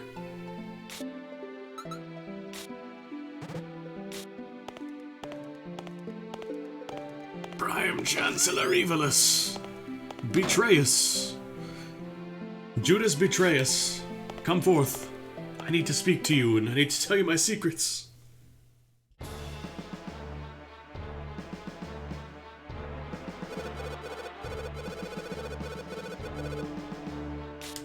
Some traitor stole... Oh, I guess that's the impetus, because she kind of took the king's soul.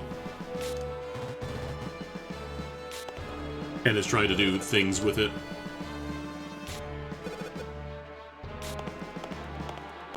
Maybe bring the king back to life.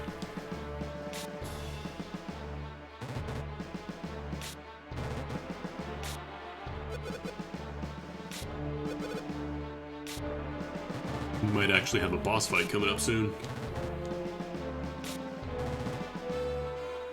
Many spells!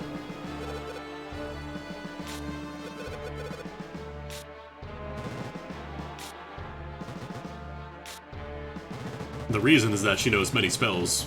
That's your reason.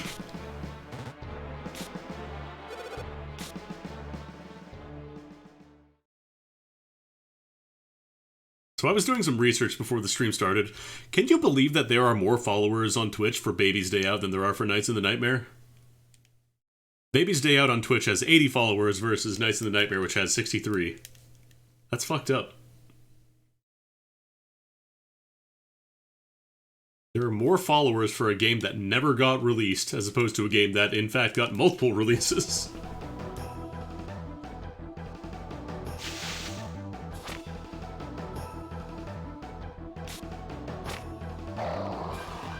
Oh no, I was doing some research. I think there are like 10 videos on Twitch on total of Nights in the Nightmare.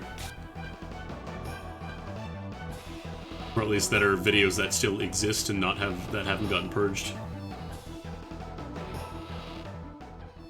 Might be a boss fight?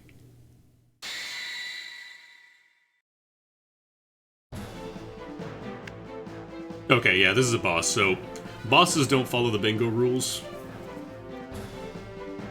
It's true, Baby's Day Out does have a huge following in India. It in fact got a sequel called James Bond. So bosses are more traditional, bring down the HP, that's it, end of fight. Alright, let's see, so we got Ferenz Hangover, Dryas Kabelka, and then Jorgen B. Druten. Not a knight. I do have a Jorgen item, though. So we're in scene 4. Scene 5.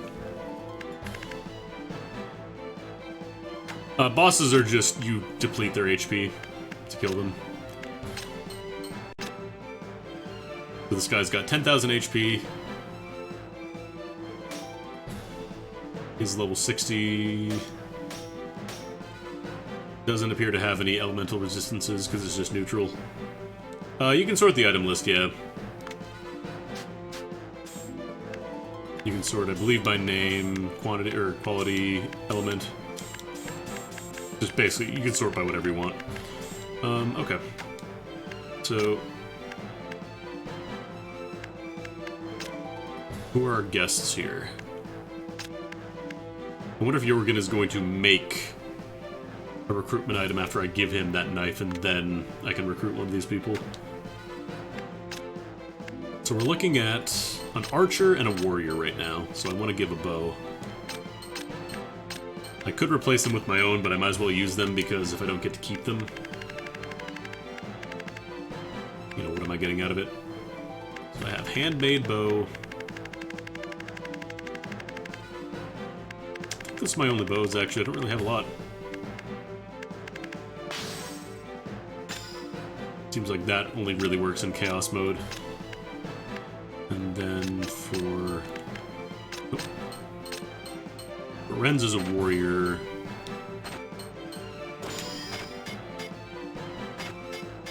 Does that werewolf move around? Maybe. I would assume so, because it seems like it's never their attack range, so let's get an axe going here. He's level 5, so I can only use level 5 weapons, or lower.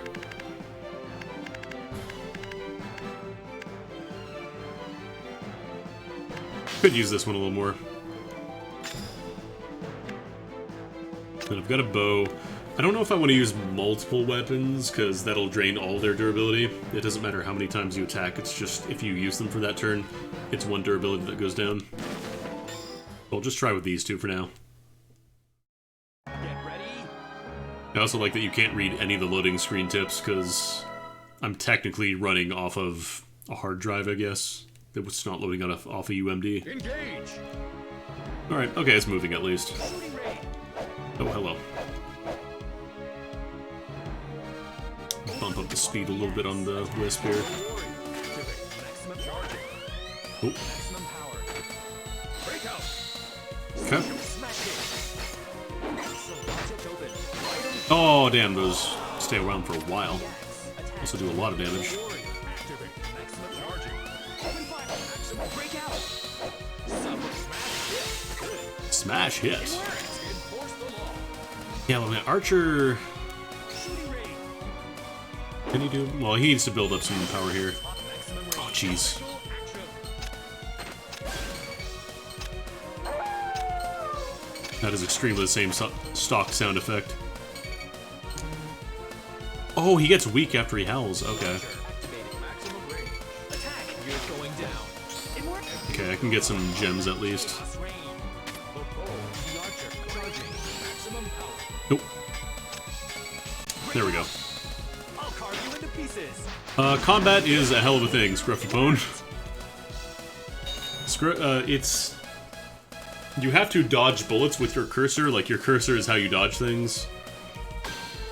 Time's up. And then you also deal damage by dragging items over to your unit, so it's kind of, you have to dodge, but at the same time, not touch things. It's a lot. There's a lot going on in this game. Okay, I got a fountain pen. Oh, fuck, I keep forgetting to use the item. Bullet Hell RTS, bingo. Okay, maybe I can use that fountain pen at least.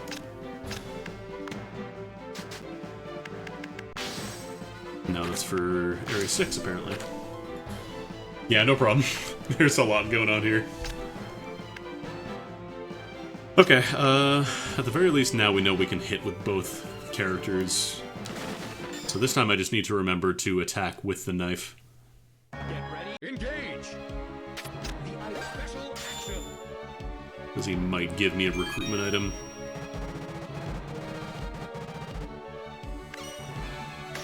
Item gotten. Oh, that was an axe, apparently.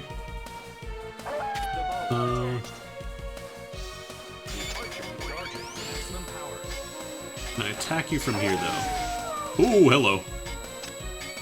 Break out. That'll work. I'll carve you into pieces. Good. MP build up. Ooh, hello. Okay, this... Be careful. Patterns are actually ramping up here. The warrior activated. Ready? Special action. Charging.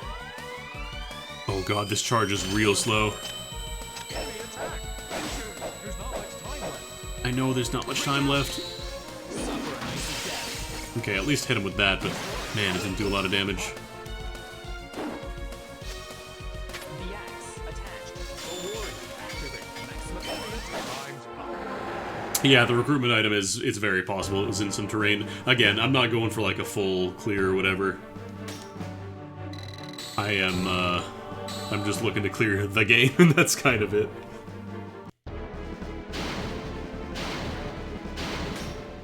That's regenerating HP too, that's a problem.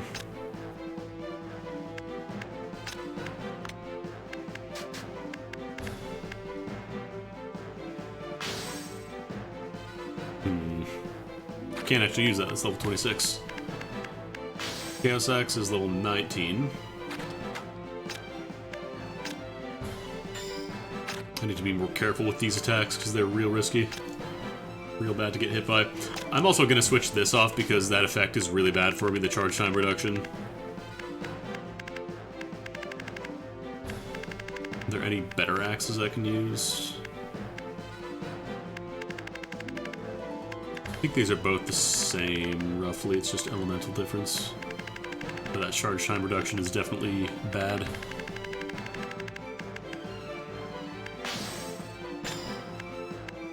And then that bow should be fine, because that's my only type of bow anyways. Okay, I guess I could try swinging at the terrain, and maybe I could get something in there, like the little grass here. Get ready. Engage. Enforce the warrior activate. Ready? Maximum special Ooh, hello. action. Attack. I'll hit you in two. In one. Build up. Okay, I can at least jam. The warrior activate. Ready? Maximum range. Attack. I'll hit you in two. In word. Don't let chaos reign. Okay. Enforce Can I actually hit you though? the warrior activate. Max Oh, charging. this will be good. Maximum breakout. That's real good actually, because he's in weakened mode now. In words. Oh no, my gems. Build up max charging. Maximum breakout. Suffer smash. Okay, we're doing some damage now. Kill out. The leader is defeated. We've won. So I guess you're supposed to wait until he turns off werewolf mode. Also, time to find out we probably just killed a man. Because that werewolf was named. He had a name. He had like a human face. Yep.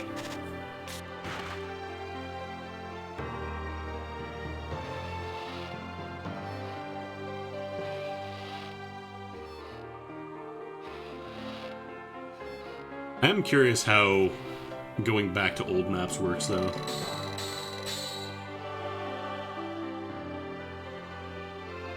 Yeah, that might actually be the prince. That would explain a lot, actually.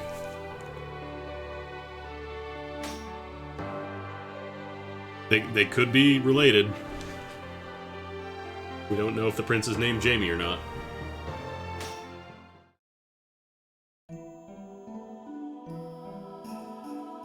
We're going 8 days into the past now.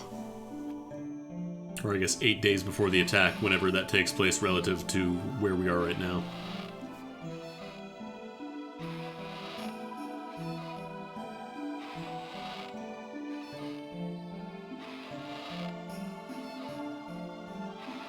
I'm still real confused about this design decision to have the creaking chair in the background.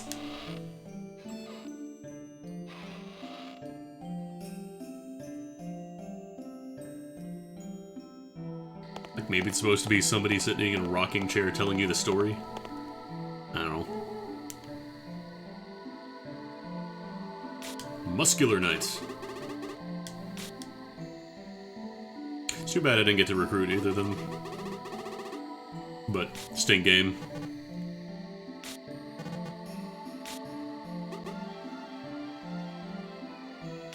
Jamie. The fearsome werewolf of the eastern forest, Jamie.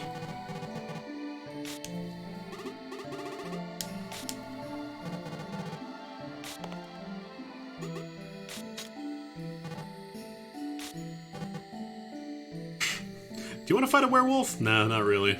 Want to go get a drink? Yeah. Trick is to do exactly what you're asked and nothing else.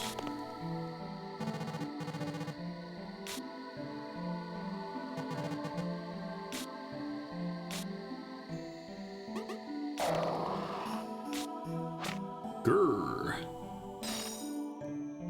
And then they died.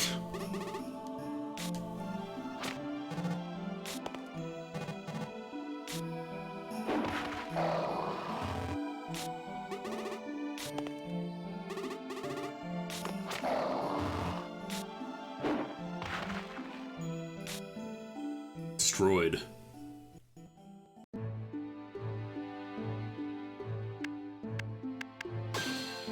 Okay, what are we looking at here? I might disassemble this axe. Yeah, it's at 1 durability now. Get some orbs and mediums.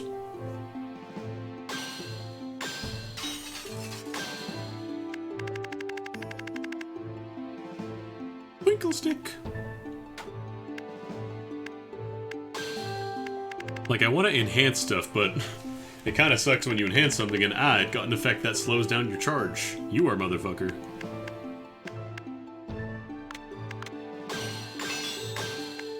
Use these together.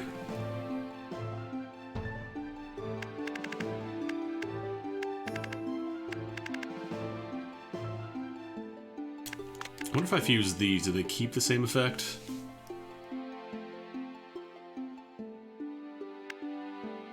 I think it does. Because this is the one that if you get hit by a fire shot, your turn just ends, which is very bad. I feel like just completely losing one of my chances to win in a fight is not good in general.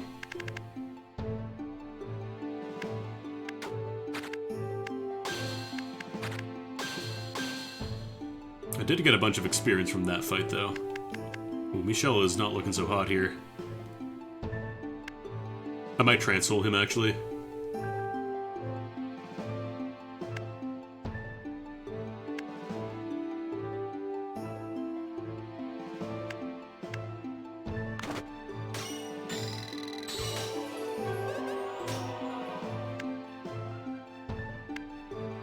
Here I was thinking Johann was going to be the first to go. Was not.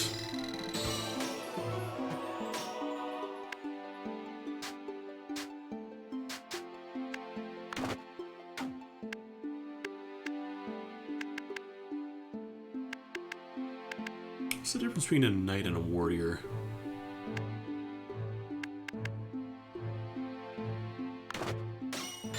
Probably just like a different attack pattern. So let's see, this is... Why are these guys orange? I have no idea what loyalty does. It's probably in the list somewhere. Who do we want to fuse?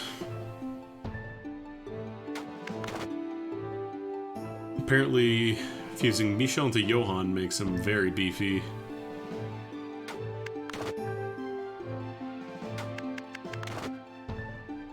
Moira's just kind of eh.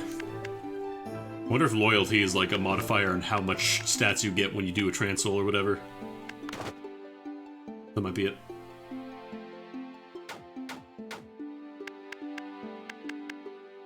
I could also expel him, although don't. Let me save first before I do this. So I'm kind of curious to see what happens when you expel someone.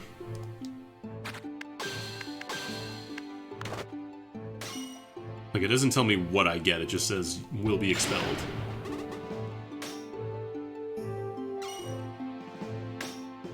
Cross axe.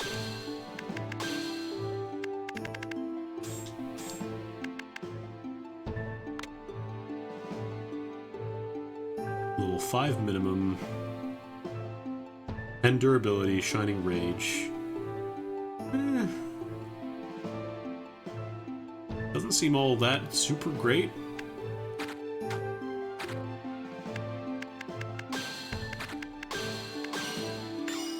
So if I go back... Oh, I don't know why it prompts you for system data. I don't know if there's a difference.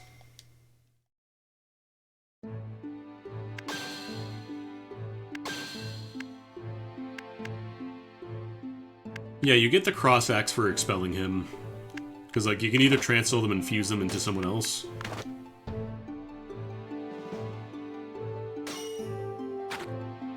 Okay, he's got 23 vitality right now. Let's see what happens when we do Transoul.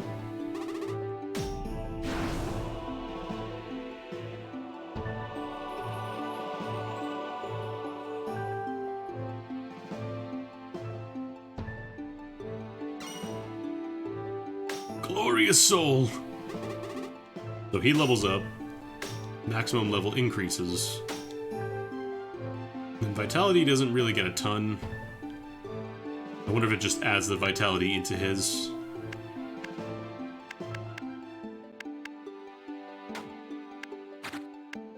Well, we can try with this for now.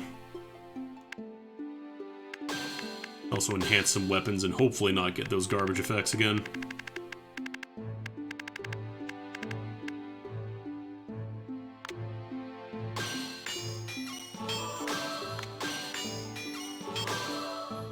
$35 numbers. No items can be equipped. Why are all these effects so bad?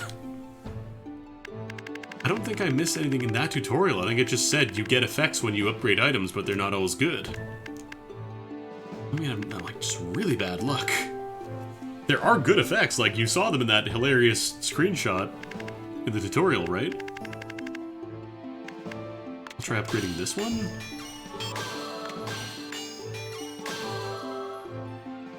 I also wonder if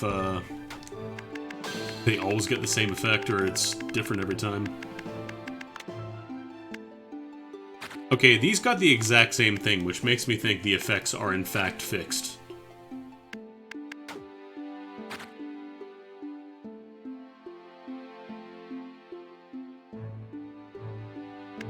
So maybe it's a thing where like lower level weapons are easier to upgrade but the effects are worse. I don't know.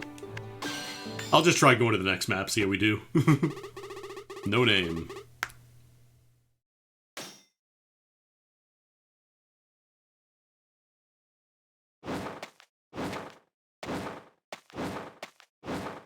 And these dudes.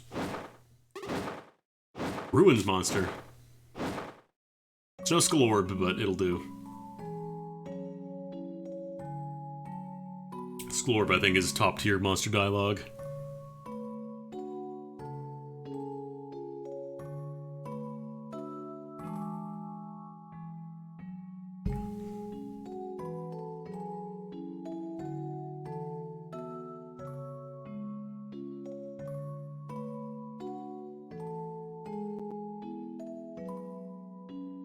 Yeah, it could in fact just be the will of the dead king. Could in fact be the ghost of the king that we put in the jar that killed the werewolf. Turns are based on your timer bar. And time is kind of like your resource for both attacking and taking damage. In that, if you get hit, your time bar goes down for that turn, and using certain attacks uses a different amount of time based on how strong they are.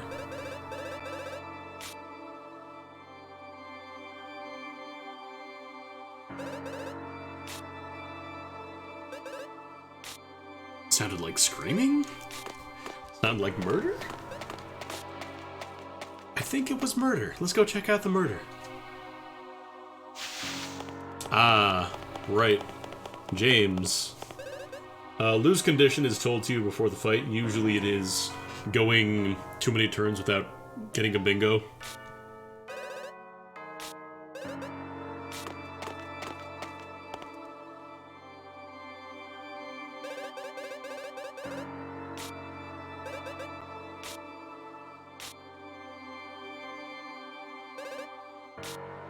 Here we go. This mon. Yeah, I think this might actually be the prince. Oops. But yeah, like it'll tell you how many turns you have in a fight.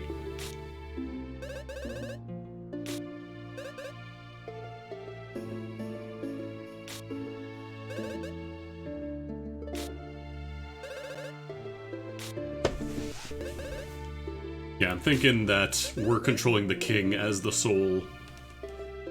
Hence why the king's soul jar went missing.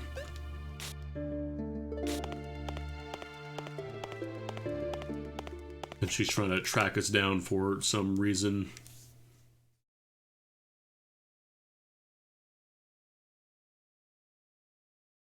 He who was let loose. Now, I don't know if this is masking a loading screen or they're just really intent on telling you the lore. I could totally see this just being a lore screen. Really gotta tell you about the cobblestones on these paths.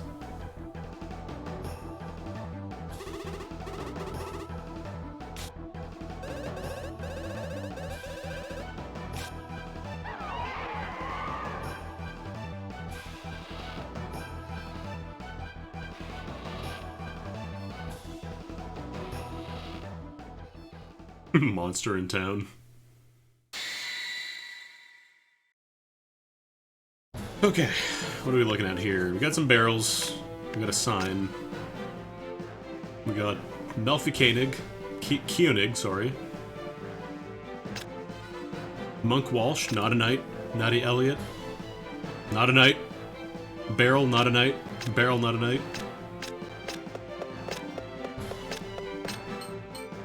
Bailey Wyfender, Francis Merville, Erica Val e Sokolov. Man, the names in this game. Alright, so I have a couple of stage 5 recruitment items here. That's level 6. That's a 5, that's for Erica. That's for Nadia.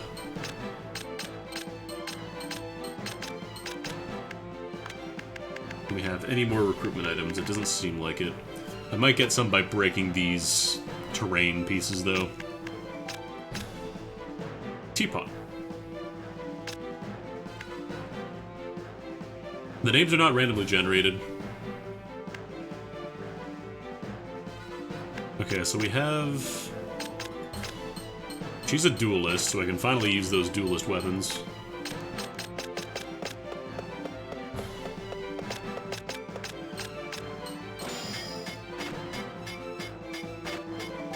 So it looks like chaos attacks are always a cross for her. And then for Law, you have a cross that extends outwards.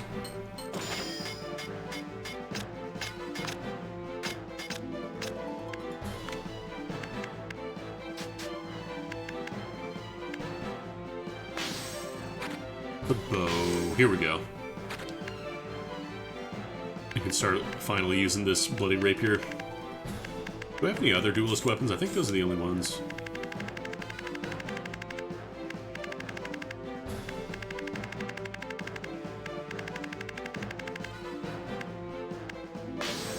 Oh no, I have Zantetsu. Can she use that though? No, she's too low level. Well, bloody rapier it is.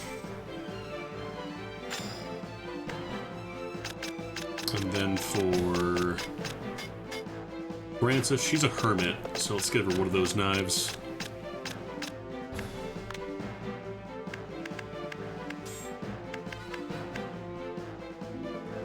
Could use a Beast Fang.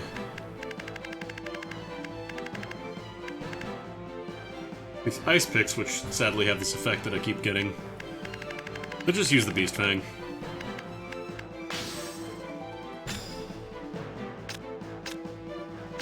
Alright, that should be good for turn 1. So in this case, we have 9 turns to kill all the enemies. Or sorry, not to kill all the enemies, to get a bingo.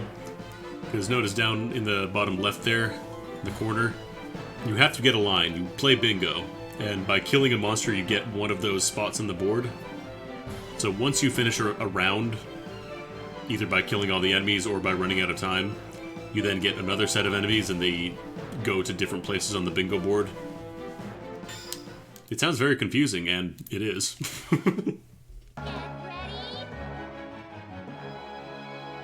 Engage. Okay. Don't really... Oh, we have some MP, actually. Oh, wait, I totally missed you on the bottom. What's your deal? Ready? Maximum range. I'll hack you in. It worked. Sure. Oh, boy. Oh, God. Blade. Damn, that thing is active forever. Do the after images hurt me? Okay, no, it's just the main projectile. Alright, I probably want to try and kill this. Oh boy. The sword attached. Enemy first. Move a little closer. There we go. Oh, did you move out of it? I think she moved out of it. Gosh. Enforce the law. Alright, I need to use these. I keep forgetting to use these. Not key, not key, not key. Come on. There we go.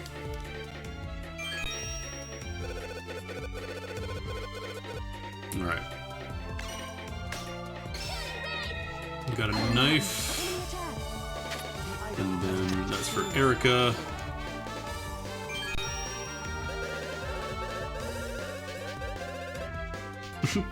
I would have tea party. Just thinking about tea parties in the middle of this fight to the death. Nothing wrong with a nice little teapot. Okay, so now that I know that the after images don't hurt, it's not as scary of an attack. The dagger attached. Enemy charging. Shooting range. Although this spacing is not great for me right now. That'll be good. There we go. Pain! Oh, she's setting a turret, damn. Okay, I need to use, the Bloody Blade or whatever. Charging. Can I actually hit anything with her? Or maybe she has a status effect, she might not be able to hit anything. There we go. Okay, that fully hit her this time. So she can in fact dodge attacks if she moves off of the square. Oh, she moves with this too. Okay. Alright. I wanted to get her the most because she was the most dangerous. Like, she represented the biggest threat to actually winning here. So now that I can actually focus on these smaller boys, it's not as bad. The dagger attached. Charging. Maximum power. Okay, move a little bit. Just a little bit. Come on. That'll do it. Ooh, there we go. Enforce the law. Can I actually smash any of these? Like, I can hit some of them, Miss. but it's really hard to break them. I don't even know if it's possible. Enforce the law. Enforce the law. The hermit. Charging. Yeah, I don't know if that's gonna work. Ready? I'll hit you in two. I can at least get some MP for the next round, but yeah, I think I'm pretty much done on this turn. I want to break that stuff. Let chaos reign. The sword attached. I might actually be able to jump down this way. Shooting range. Wait, can you not turn? Oh, maybe this because there's a height difference, she can't do it. Yeah, so she needs movement then. Enforce the law. The duelist activated. Maximum. Yeah, all I can do is poke the barrels. Okay, let's trade in the rest of the turn then. We got 2 kills. It's getting trickier. We got a +1 fire dagger at least, and some holy water, jackknife. Okay, now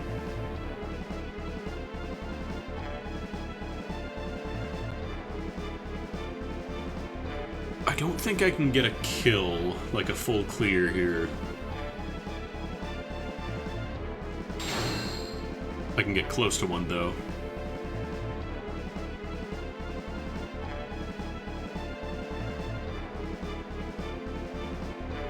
So, after you do a turn of combat, you basically roll slots, and new enemies will spawn. If you match them up correctly, you can get them into spaces on the bingo board. Like, you'll notice how they move around in a cycle, basically. And notice how the one on the top left below the kill marker there, notice how that one has half the bar? So that was the enemy that I fought on the first round and didn't kill all the way. If I get that one again, it means I get to fully kill it. or I can switch it out for something else. This wasn't a cursed 50, this was my sub-goal incentive because I really wanted to try and play through this, give it another real shot and see if it's, if I could do it this time. Like, I'm enjoying it, it's just there's a lot to take in. 1, 2, 3, 4, 5. 1, 2, 3, 4, 5. Boom. And then the blue one. That'll be fine. It's a Sting game, yeah. If you played Sting games, you know what you're in for. If you wipe out a color and then another turn ends, I would assume more enemies would spawn in. Or you might just not spin anymore, yeah. This UI, Sting games have a lot of UI in them. Okay, so now that I actually have a little more space, I could give an axe to the warrior here. Although I think I got one more recruitment, I just want to make sure. That's for stage 6, that's for stage 6. Okay, so we're out of recruitment items now.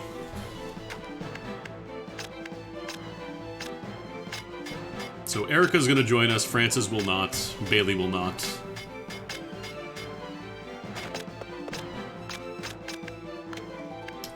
I need to check the enemy weaknesses because I'm not doing that enough. So fire, ice, and neutral. That's what I want to aim for.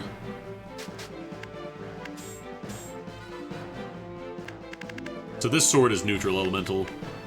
Beast Fang is actually neutral, but I need to attack that at the bottom.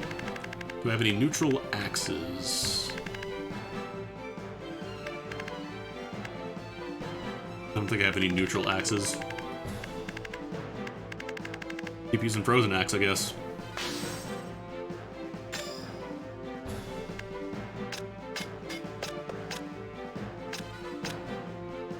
Will this slime explicitly resist frost, though? I don't think it will.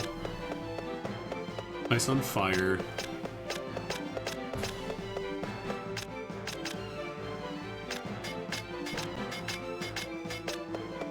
And then fire on ice, so... I think I have... Let me get a fire knife here. I have a couple of these searing edges, and this one at least doesn't have a bad effect. It was just a tutorial.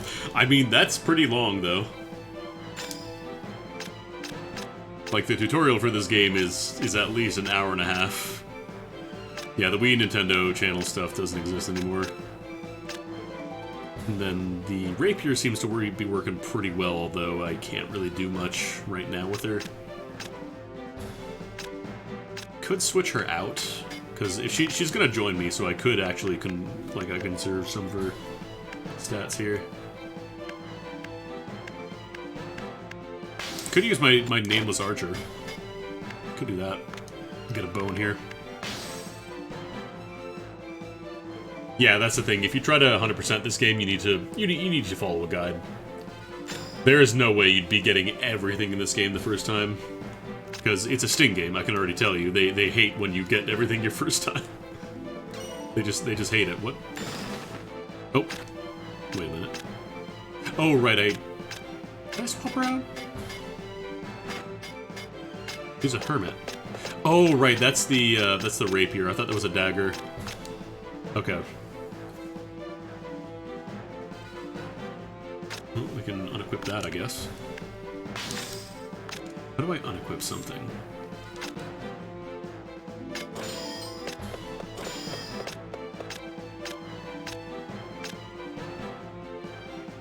Oh, here we go. Circle.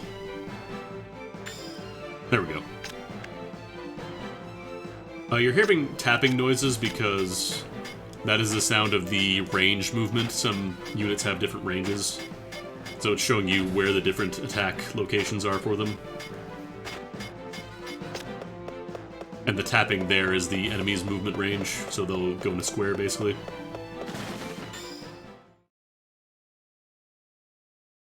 Ready? Alright. Am I ready? Never. I'll try my best. Okay, the axe. 75% damage, not the highest, but it's better than nothing. Okay, we killed it. Everyone is cheering, everyone's happy. The dagger attack. The helmet activated. Charge it. Maximum Oh, could you move like one square to the left or right, please? Well, these red bullets are relentless, jeez. Yes, here we go. Oh, that's what we like to call big damage. Actually, can I smash these with regular attacks now that they're almost broken? No, I have to use a skill. Okay. The dagger. So I want to break this barrel and potentially get more items. maximum power. Break out. Burn to asses. Or maybe I got the item already. That could be it. Shooting break. Enforce the law. Enforce the law. Okay. The archer activated. You're good. Attack. You're open fire. It worked. God, I love that dopey ass. It worked! Let chaos reign. The bow attached. The archer activated. Charging. Maximum power. Oh, right as I was charging it, damn. You're good. Maximum range. Attack. You're going down. It worked. The bow attached. The archer. It's got very powerful marks from Kirby Superstar. Wow, it worked, Energy. Break out. Oh, come Open fire. on. It worked. Excellent. It's got... Oh, it locks him in place, too. Charging. Maximum power. I don't want to be right on the center, though, because those things will absolutely do a lot. I was about to say destroy and annihilate, and I said denihilate, which is extremely not a word. Item gotten. Got a pendant. Enforce the law. The archer activated. Attack. You're going. It worked. Oh, I want those gems. There's not much time left. Okay. I think I can get a kill on this turn. Oh no, I don't have any MP. Force the archer activate. You're going down. Open in MP. Build up. Like, I need to attack in Law phase to get more MP, because I used up most of the Chaos Fog. The bow attached. The archer charging. Break out. That should work. Into pieces. I'll carve you into pieces! There we go. Alright. Remember, we didn't win. We just killed all the enemies. Balder. On bears +1. That looks like a duelist weapon. Yeah, Denihilate is when you heal everybody for full. It's a Mega Elixir. Okay, now they're going real fast, but I think I can actually get a kill here.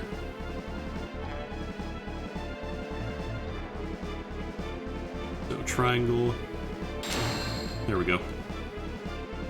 Pinball, slots, bullet hell, bingo,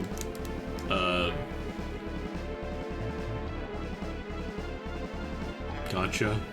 I guess it could be considered a hero collector, like a gotcha game. Yeah, it's blinking because it's a new boy. And now these ones are mostly just for posterity, but sure, why not?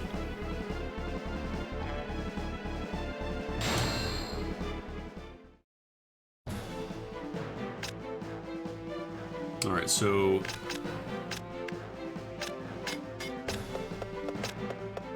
So I have to kill this gnome. And ideally I want to do this with an ice weapon. Diagonals work on bingo, yeah, that's actually what I'll get now if I kill the gnome. Let me check real quick and see if this last item is something I can use to recruit. That's for Rolf. These are all in stage 6 though.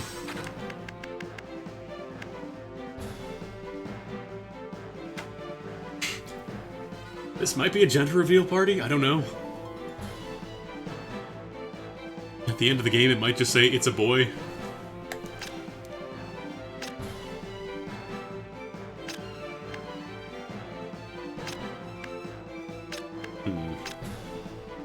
What would be my best way to get at this gnome? To get gnomed here. It is nice that they give you nameless units, just in case. So you're not completely screwed. Like, Martin would be able to attack pretty nicely. Do I have any fire lances? Can he attack on an incline? That's the other question here.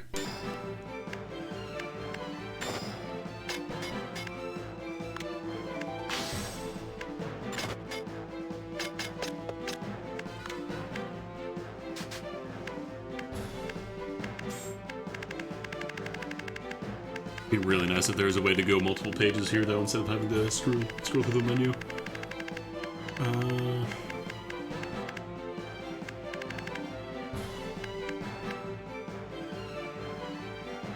Yeah, I don't have any explicit weaknesses here. Could use a Darkish. Actually, let me check real quick here. Okay, so this goes up and down 1 height. I actually want to check real quick. No, it doesn't actually show me the height on the map, I think. I hope that's going to be enough. I don't know if that's like a full height down or half a height, but we'll see very soon, I suppose. And I think everything else is mostly okay. I might have a neutral axe, actually.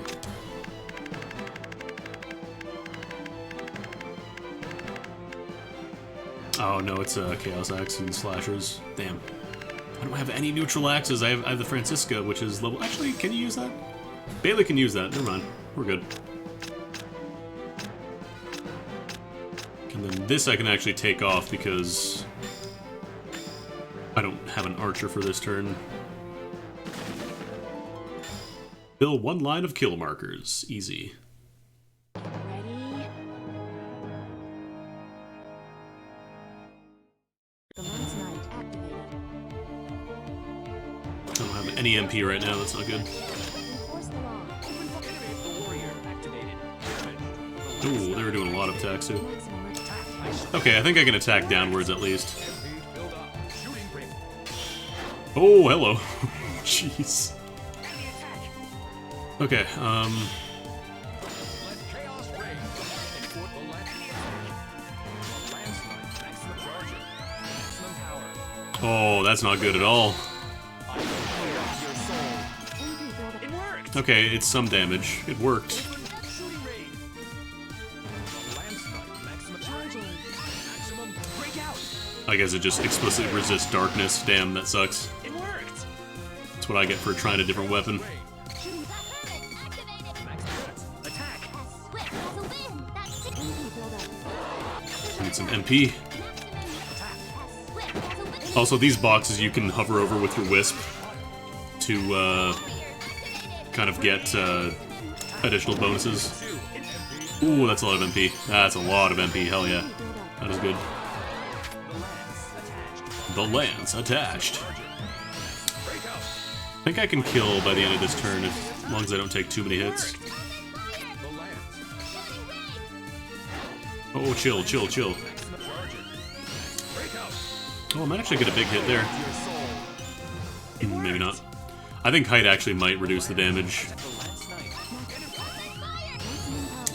Oh, everyone's attacking now. Oh, this sucks. It worked. It worked. Lance knight. Maximum Charging. I think I can kill. breakout. I think that'll do it. Corrupt your soul. Okay. Whew. We've won. Kill, kill, kill, kill on the diagonals. Pretty sneaky, sis. God, there's so much stuff going on here. Sensory information overload. Raka.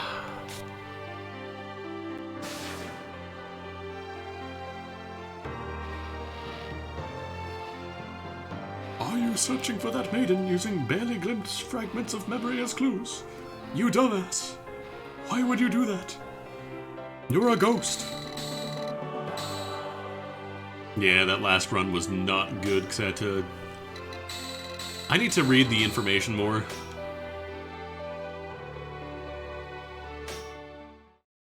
So I feel like I've missed some of the things on like damage reduction and whatnot. Goodbye, no name. Whatever your name was. Oh god, 4 nights before the prince is to be wed.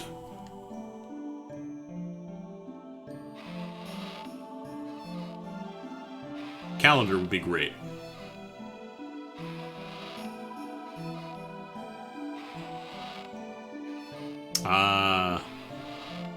They're doing the Romeo and Juliet thing where the two opposing factions, the children want to marry. And that's gonna solve everything because that's all it takes. Two people need to marry, that's all.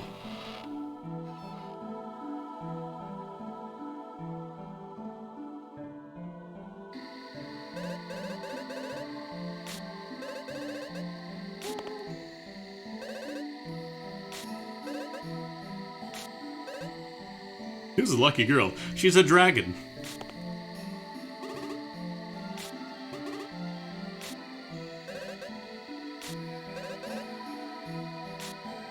Princess Allier.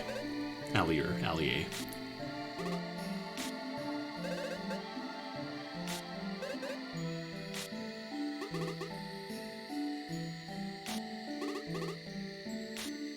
Nobody shows Slender Knight the internet.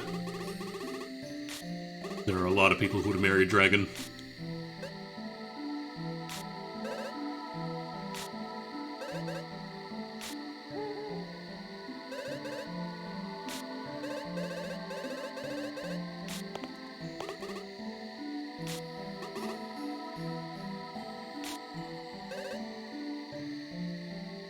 Henpecked. I'm assuming the Tiamats are like dragon people, so like they look kind of human, but then they have horns and tails and stuff. Or maybe he's just into like giant flying lizards. I don't know, man. It's fantasy world.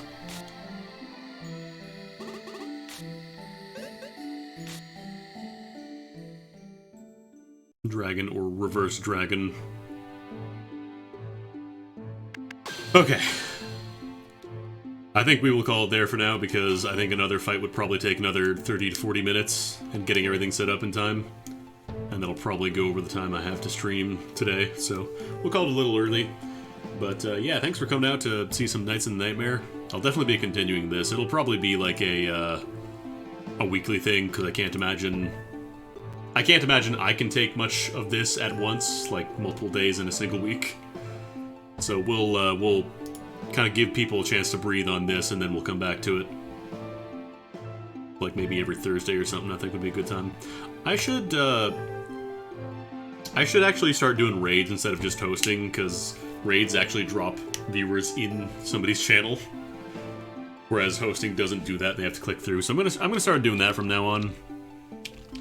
I'm gonna I'm gonna raid you all over to Slow Beef, who's doing some Danganwerolf, which is apparently werewolf themed with Danganronpa characters, I guess. It's actually made by somebody I follow on Twitter, Pulahoko, who has been working on it for a while now.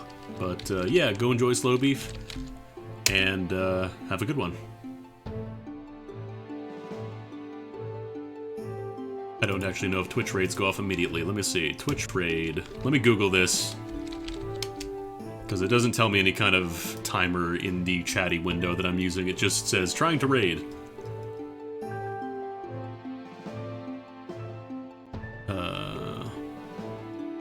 I think this might have to be a thing that I use with the actual dashboard, so let me click through there then. Yeah, timer either runs down or you auto-initiate it, so let's, where's... Do I have to open up? Oh, God. They changed the loadout, or the layout for your dashboard recently. And I can't even click raid now. Well, it'll raid in 5 seconds, so have a good one. Take it easy. See you in a bit.